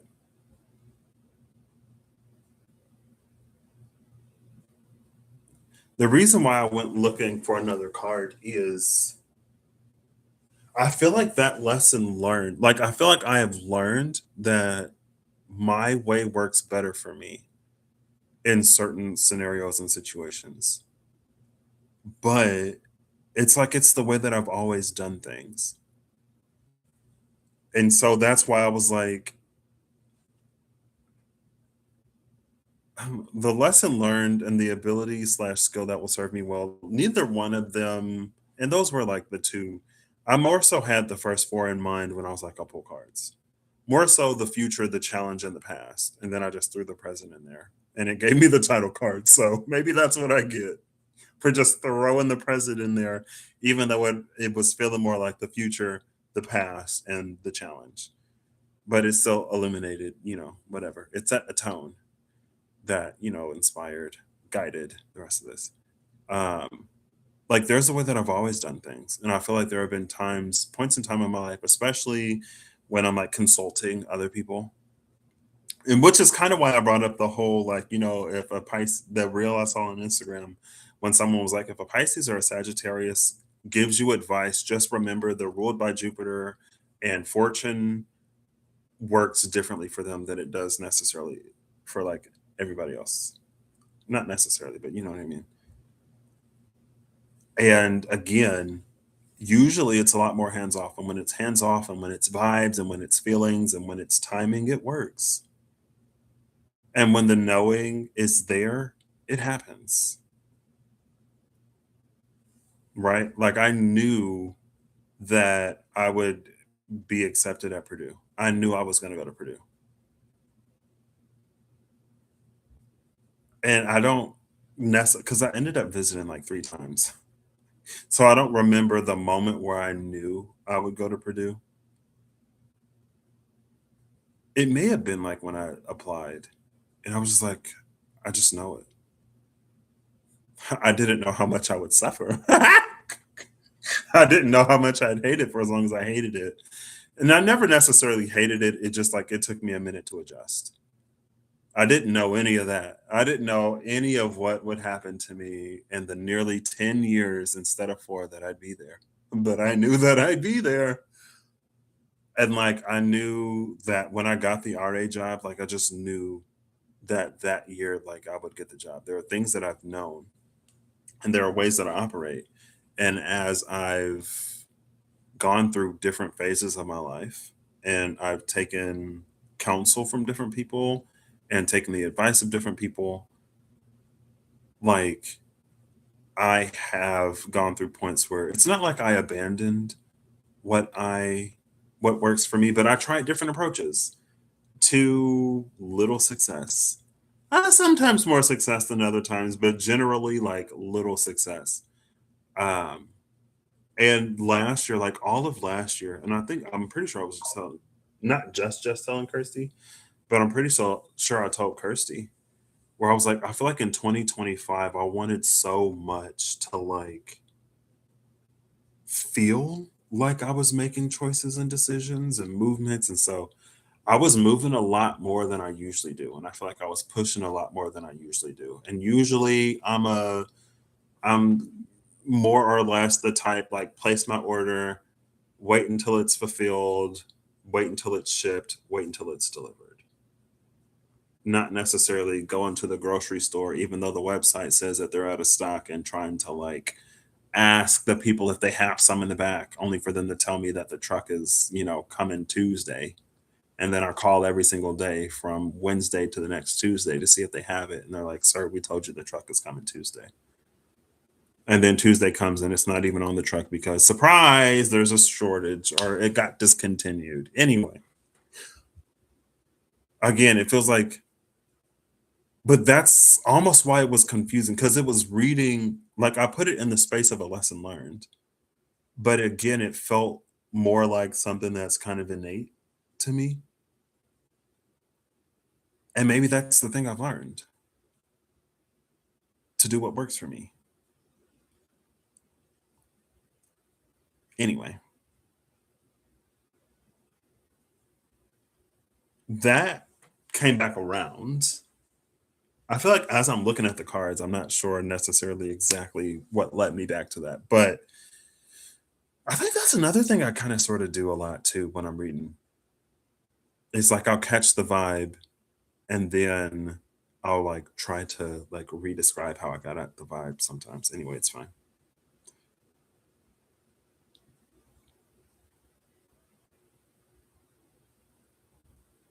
And even here, right? Oh, because of the Page of Swords and the Ace of Swords, that's how I arrived at the do the things that work for me. Cool, cool, cool. Yeah. All right. All right. I think I'm done. I think we got it. I kind of want to do another final card because I feel like that was sometimes if a final card is like too a continuation of the whatever, even though they almost all are, I'll just close it. I think we're done. I think we got what we need, right?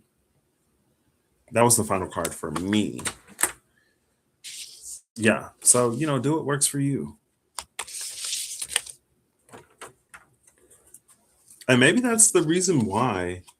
Maybe there is no way. If there is something unique about you, maybe there is no way for I feel like I always sort of toe the line.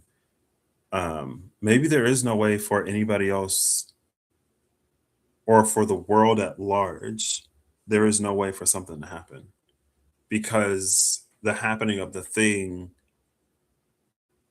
plays into or results from the unique thing that you bring to it. It's like for anyone that's ever had vision or a vision or vision, like it gives me the energy of like someone that has some kind of like perfect palette. Yeah, for example, it gives me the energy of like someone who has a perfect palette in a world where maybe they're the first or the only or rare, and I know they're rare. But it's like, and then like someone's trying to, you got a bumper crop of whatever, and somebody's trying to make money, or there's something that's nutritionally dense, and that nutrition is important, but it's like it tastes so awful that like nobody will eat it, even though it's nutritionally dense and exactly what people need. It's like the person with the perfect palate would know what to pair with it to make it actually good. But without that, like everyone's like, well, we tried doing this and we tried doing that, and we tried doing 100 other things, and nothing ever makes it taste good. So even though it is this nutritionally dense superfood, it tastes so bad that no one's gonna eat it. And you're like, oh, well, just do this. But the point is, like, the person with the perfect, like, you are the one that makes it possible because that perfect palate is unique to you. Even if other people have perfect palates, they may not necessarily have sampled the food that you've sampled or had them prepared in the ways that you've had them prepared to know how it would complement whatever is there. It's any case scenario instance where the world or how the world works or has worked up to a certain point isn't a fair indicator of the success or the feasibility of a thing. There's a whole bunch of stuff that was impossible until people did it. And then that came back on my feed. Impossible. Disney Cinderella. Whitney Houston and Brandy. Because those daft, what? Daft and Dooyite dopes keep dreaming up impossible hopes impossible. Things are happening every day. Ace of Pentacles at the bottom of the deck again. It's possible. Cool. I should re-listen to that. Final card. Final card. Please. Final card. Final card. Please. Okay. Ooh. Ooh. That was like the smoothest flip. It made a lot of noise, but I didn't see it flip, but it flips. It's the Five of Cups again. Is that it? It's possible. Bottom of the deck is the Emperor.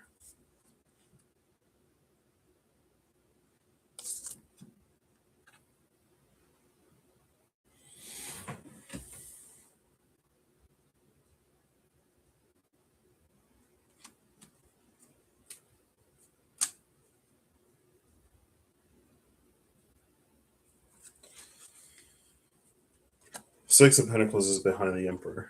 I kind of love the Six of Pentacles behind the Emperor. The Ten of Cups is behind that. Yeah. Um, this is like an emperor that's an emperor regardless of the Five of Cups. Like regardless of the things that didn't work out and like regrets from the past and all this other kind of stuff. It's almost like if the emperor were to stay in this Five of Cups, he would never have gotten to the Ten of Cups.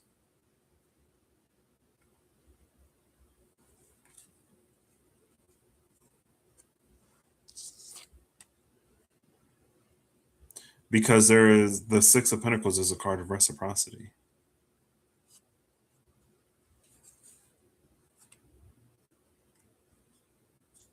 Almost like, we all have disappointments. And I think it goes beyond that.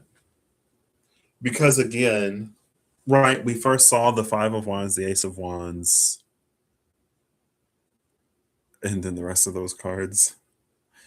The ones that it was that energy of like, it's a relief measure, temporary relief measure until something like changes or happens to tide someone over, right?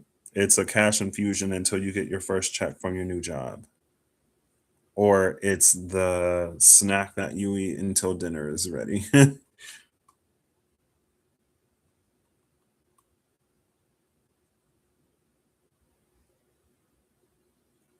And the Eight of Swords was at the bottom. Like it's meant to like keep someone in, not to like necessarily stay focused or to keep someone in the game. It's like to keep someone from succumbing to a certain feeling that would cause them to miss whatever.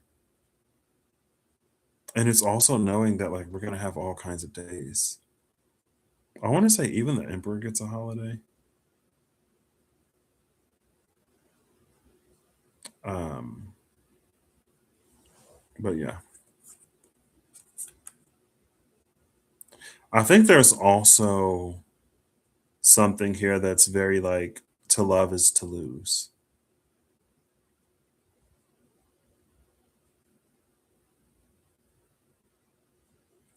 Almost in the more poetic, tragic sense of like, the loss hurts because you loved type energy. All like the all good things come to an end, right? You could be working your dream job, but one day you'll retire. You could love, your kid, but one day they're going to grow up. And you can still love them when they grow up, obviously, but it's like that point in time where they were like a kid. One day that's going to end and they're going to grow up. Are you and it's like and you can keep loving them, right?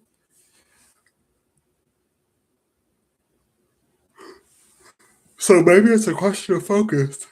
Excuse me. It's almost, like if you're in a challenging or trying situation and like you really thought things would have changed or happened or been different. Like, for example, I didn't necessarily think I'd be unemployed for as long. I didn't think I'd be unemployed for as long as I've been unemployed. But again, even early in the unemployment, there was a point in time in my after my darkest night, right when I started my journey. My darkest night happened October 2024. I came out of it and I was about my business November of 2024, which also happened to be like 2 or 3 weeks before I went to London for the first time. Glad that happened because when I went to London, I remember thinking this could be my life. If I worked hard enough, this could be my life.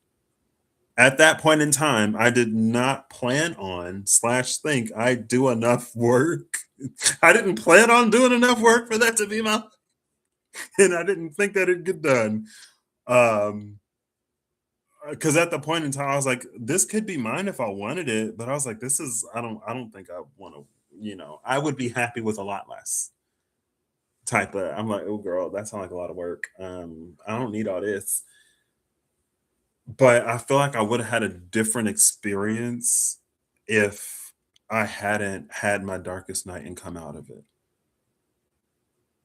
Like, I don't know if I would have been able to enjoy it and appreciate it as much.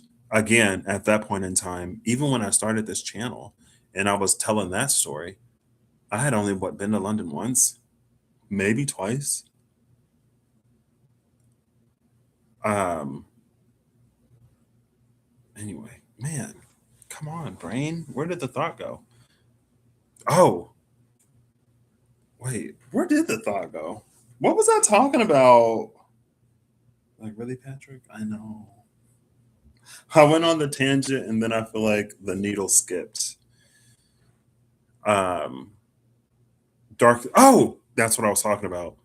So, Darkest Night 2024 came out of it November 2024. Everything has to change. London, November 18th. It was like Thanksgiving week 2024. January 2019. I was like, whatever I have to do, I will do because I can't have another, if I have another night as dark as that night was, I will not survive.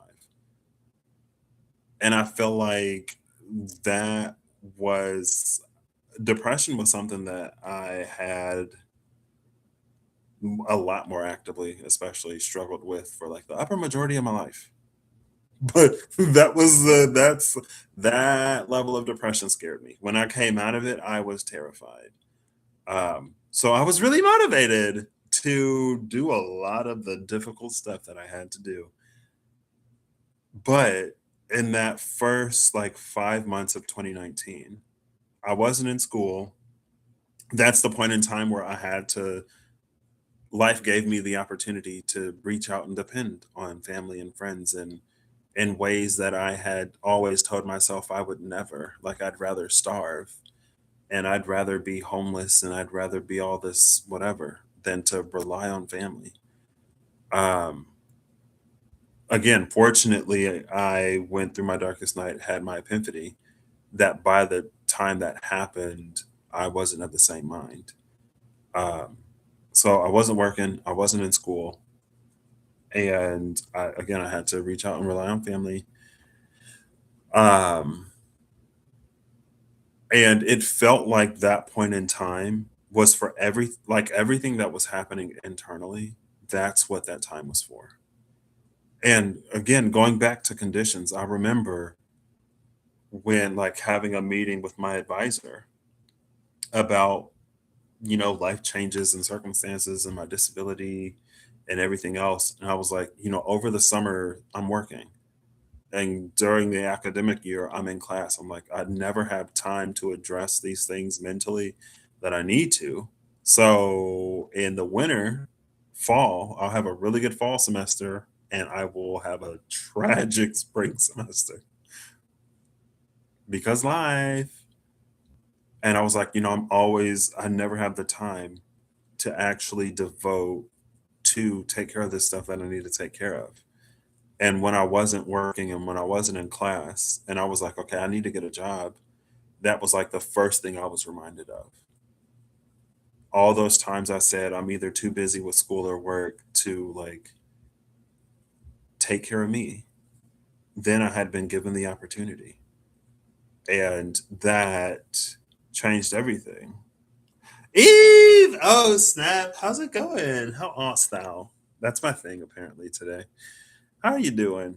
Um, and so there was something, as much as I was like pushing and as much as I was like ready to start whatever comes next, there was a point in time where I realized it was a similar energy to that like 2019.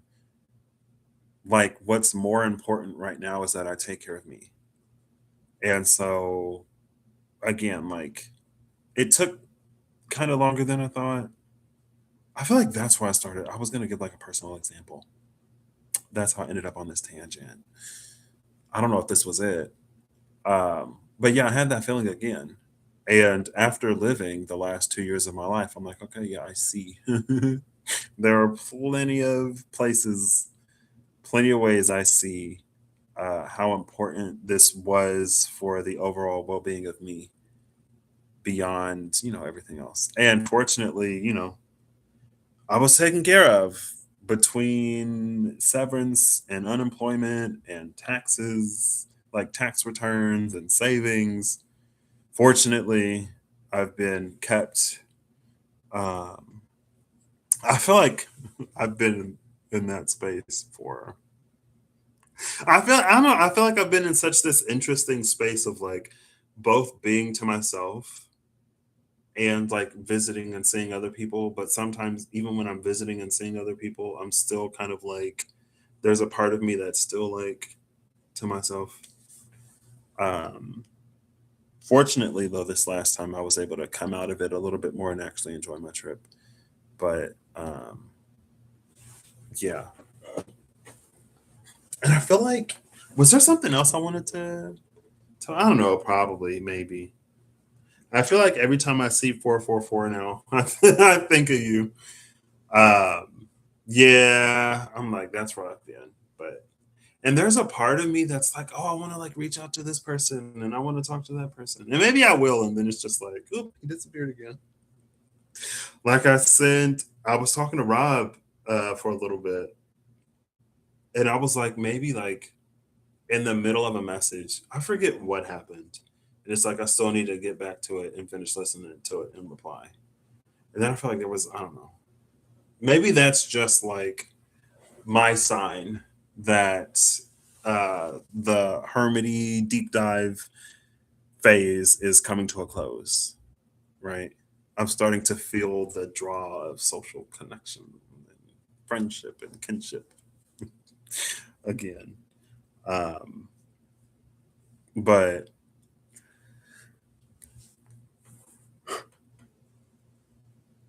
excuse me. Yeah, I feel like there was something I was going to ask you. Maybe not. I know there's something. Yeah. Anyway. Um, yeah. It really felt like I had that feeling again, where I was like, it's frustrating. Maybe that was it. Was I talking about that again? Is that how I got here? Um, yeah. So in the meantime, maybe that's how I got here. I feel like in general, I'm getting a lot better at like picking up these things where they like left off rather than being like, oh, I can't remember. Tracing back tangents. I'm getting better at tracing back tangents in general. So a personal experience, again, it's like there have been lifelines. I've had lifelines and I've had these moments of reprieve and I've had these things, even though this 2 years has been at least a year and a half longer than I thought it'd be. I never got too far. It's like I've never been so overwhelmed. I haven't been, besides that like brief period where I kind of was, but I wasn't, but I was. It's like I was overwhelmed. I knew I would come out of it. I kind of wanted to wallow in it a little bit, but also being in it showed me things that I didn't see when things were running smoothly. You could say it was like residual past narrative baggage that I had been absent-mindedly carrying. I was carrying it without knowing that I was carrying it because it wasn't triggered. So it was just kind of sort of like dormant. And so it's ultimately, again, it's a good thing that it happened because, again, without it being triggered, I didn't consciously know that I was still carrying it. But it was also like this really disorienting experience because it's almost like everything, there were so many offshoots of the thing itself that had been addressed that had changed. Where it's like, I'm not carrying this and I'm not carrying any of this other stuff. So, like, why am I still holding on to this? It's almost like, if you have a piece to a machine or a key to a vehicle or a place that you no longer live. It's like, I don't have the car anymore. I got a new machine. I got rid of the machine. Why am I still carrying this piece? Like, you know? Um, But besides that, I feel like I could have gone so deep down a hole of this isn't working out and that isn't working out and all this other stuff that I would have missed everything that I've like gained and learned in the past 2 years. And so, like, having enough to not be panicking gave me at least the bandwidth to like keep pursuing to keep on the path that I was on. Um, so yeah, yeah. And that I could imagine. I feel like if I were like from the outside, I don't know. Not that you're necessarily asking for it, especially not here while I'm live publicly, but I feel like I guess what I just said, I could see how that would resonate for you as well. Just like hearing about a lot of the positive life changes that happen, it gives you the space. It's almost like, let's say that you're like, you're living in a small town and there's no kickball league and you follow everyone else's kickball league and you're like, when I move, I'm gonna like join the kickball league. And so it's like you move and then the metaphor already fell apart. I was like, where am I going? It's like you move and then you're adjusting to this new place and you like it a lot. There's a lot of stuff that the new place has that the old place didn't have. And like you join the kickball league and it's really exciting.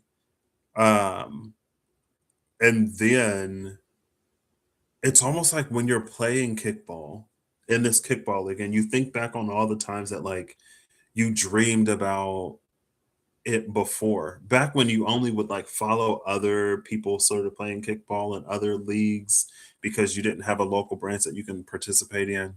And it's almost like that in and of itself. Not only does it take you back to the place that you were in when you were like dreaming of and visualizing the life that you're living now, like at the same time that that can be happening, also there's this like, well, like all of the other stuff that I would have only dreamed of. Like, what else is possible? And like, sort of life catching up in a way. It's very like, not necessarily like it at all, but it very reminiscent of like I was listening to this audiobook series, and they're like it was he who fights with monsters, right? Their bodies become more and more magical as they level up their superpowers or whatever. But as their bodies become more and more magical, their nervous systems adapt to the point where like if they're experiencing something like super not great in the middle of battle, it's like their minds will keep them from processing it so that they can still do what they need to do in the moment, but once the fight is over, then it's like it all hits them at the same time. And so now they have to like actively process through the stuff that they have to process through the stuff that they couldn't process through when they were in a like I need to, and it's real life. Anytime we're in survival mode, there are things that it's like we still have to function in some ways. And so we don't feel the full weight of whatever until we come out of it. And it's not always negative. Um, you know, anyway, I feel like that went to a place that it wasn't going to when I first started talking. Um, but yeah, maybe I'll just, yeah, anyway. It's just like more so, it's just like when things sort of calm down, like you were saying, like a safer space to explore. When things calm down, then it's almost like stuff can catch up. And then after things calm down and stuff catches up, then you like, you keep moving. And I feel like there could be a lot of, I don't know. Anyway, I feel like that went way not necessarily in the direction that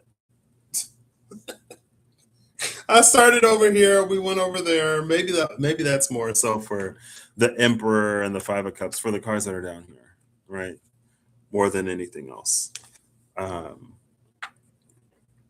but yeah, I feel like it kind of sort of doesn't. There are so many times where that can happen, right? Because it also much in the same vein, but for completely different reasons. It's like for someone who has their big break, right? They do the thing that they've always wanted to do, like someone who wants to be in a Hollywood blockbuster film, right? They grew up making like skits and movies that their family would watch. They do the whole theater thing. They do a few commercials and then they're in the movie. And then I feel like some people, it may be that feeling where some people like feel like they've peaked and it's like, where do I go from here? But it's just like it's almost like when life catches up, right?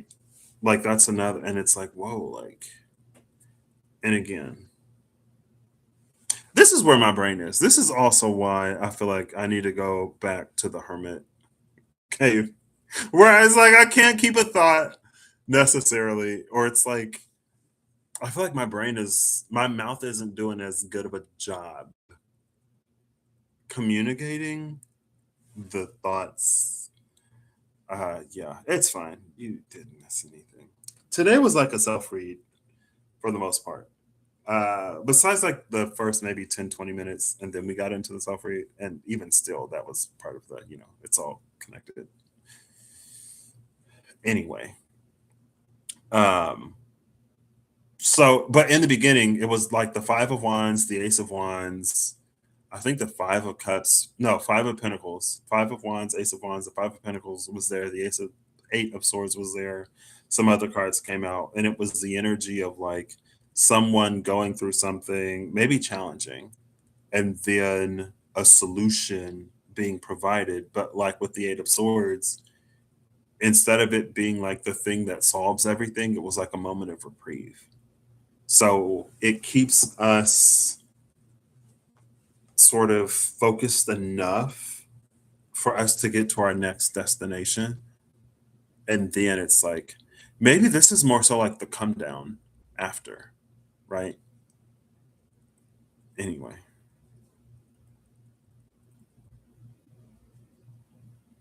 yeah, yeah.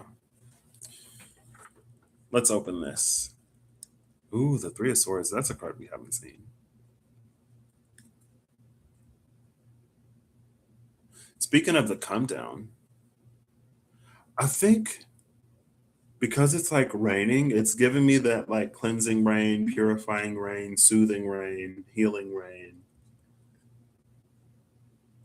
It's not necessarily giving me that like I'm not crying. I just like it's raining outside or it's the shower. I only cry in the shower when it's raining, so people can't tell that. Anyway. Sorry. Um, but again, it feels more like positive overwhelm. And again, maybe that's sort of more so the outcome, but like that's what that provision felt like it was supposed to do. It's the snack that you eat so that you can make it to dinner. It's yeah, you probably heard this part, but it's the snack you eat so you can make it to dinner. It's the cash infusion that you get until you get your first check at your new job. It's someone who like watches your kid for you so that you can go to an interview or so that you can do something that like you need to take care of. It's community that shows up when you need it. However, and like there are like many ways in which that support and relief can manifest. Sometimes it's community, sometimes it's a lucky break, sometimes it's whatever, but in any case and scenario and situation, we have to receive it. We have if we don't receive it, like nothing will change, right? More so that than however else it could have. Anyway, it's fine. I don't know. Maybe I'll private this one. Maybe I'll delete it. Maybe I'll just private it. I don't know. We've been really rambly today, and I feel like all over the place. And it was a self read. Whenever I have to like delete or private a video, it doesn't happen too much. Honestly, it doesn't happen too much. I feel like it's been a minute. But if it's a self read, I feel a lot less like it was just for me anyway. So, but maybe I'll leave it up. I'll leave it up. Sure, why not? I just feel like I've kind of been all over the place, more so than usual. Um, but yeah, I think this is the second time though. I don't know.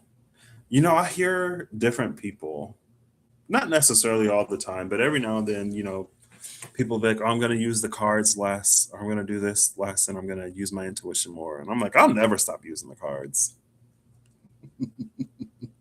Like I said, like I like, I like it as a medium, as a tool. I love it as a tool. Again, it's like that pair of binoculars where it's like I can get a clear picture of what I need to see, and I ain't got to be, 2 feet from the lion to see it. Or I don't have to be disturbing the habitat of these meerkats because if I was up in there, then they'd all be in hiding. You know what I mean? Anyway, why did you? Oh, it is. Okay. I was gonna say, why did you say that? As soon as I read flickering, I was like, ah! As soon as you said flickering, I was like, what is flickering? Don't freak me out. And then you said the mirror. I was like, okay, I can handle that. That I can handle. You know what? Maybe it's time to look at the flickering everything.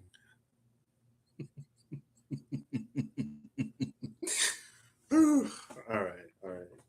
So,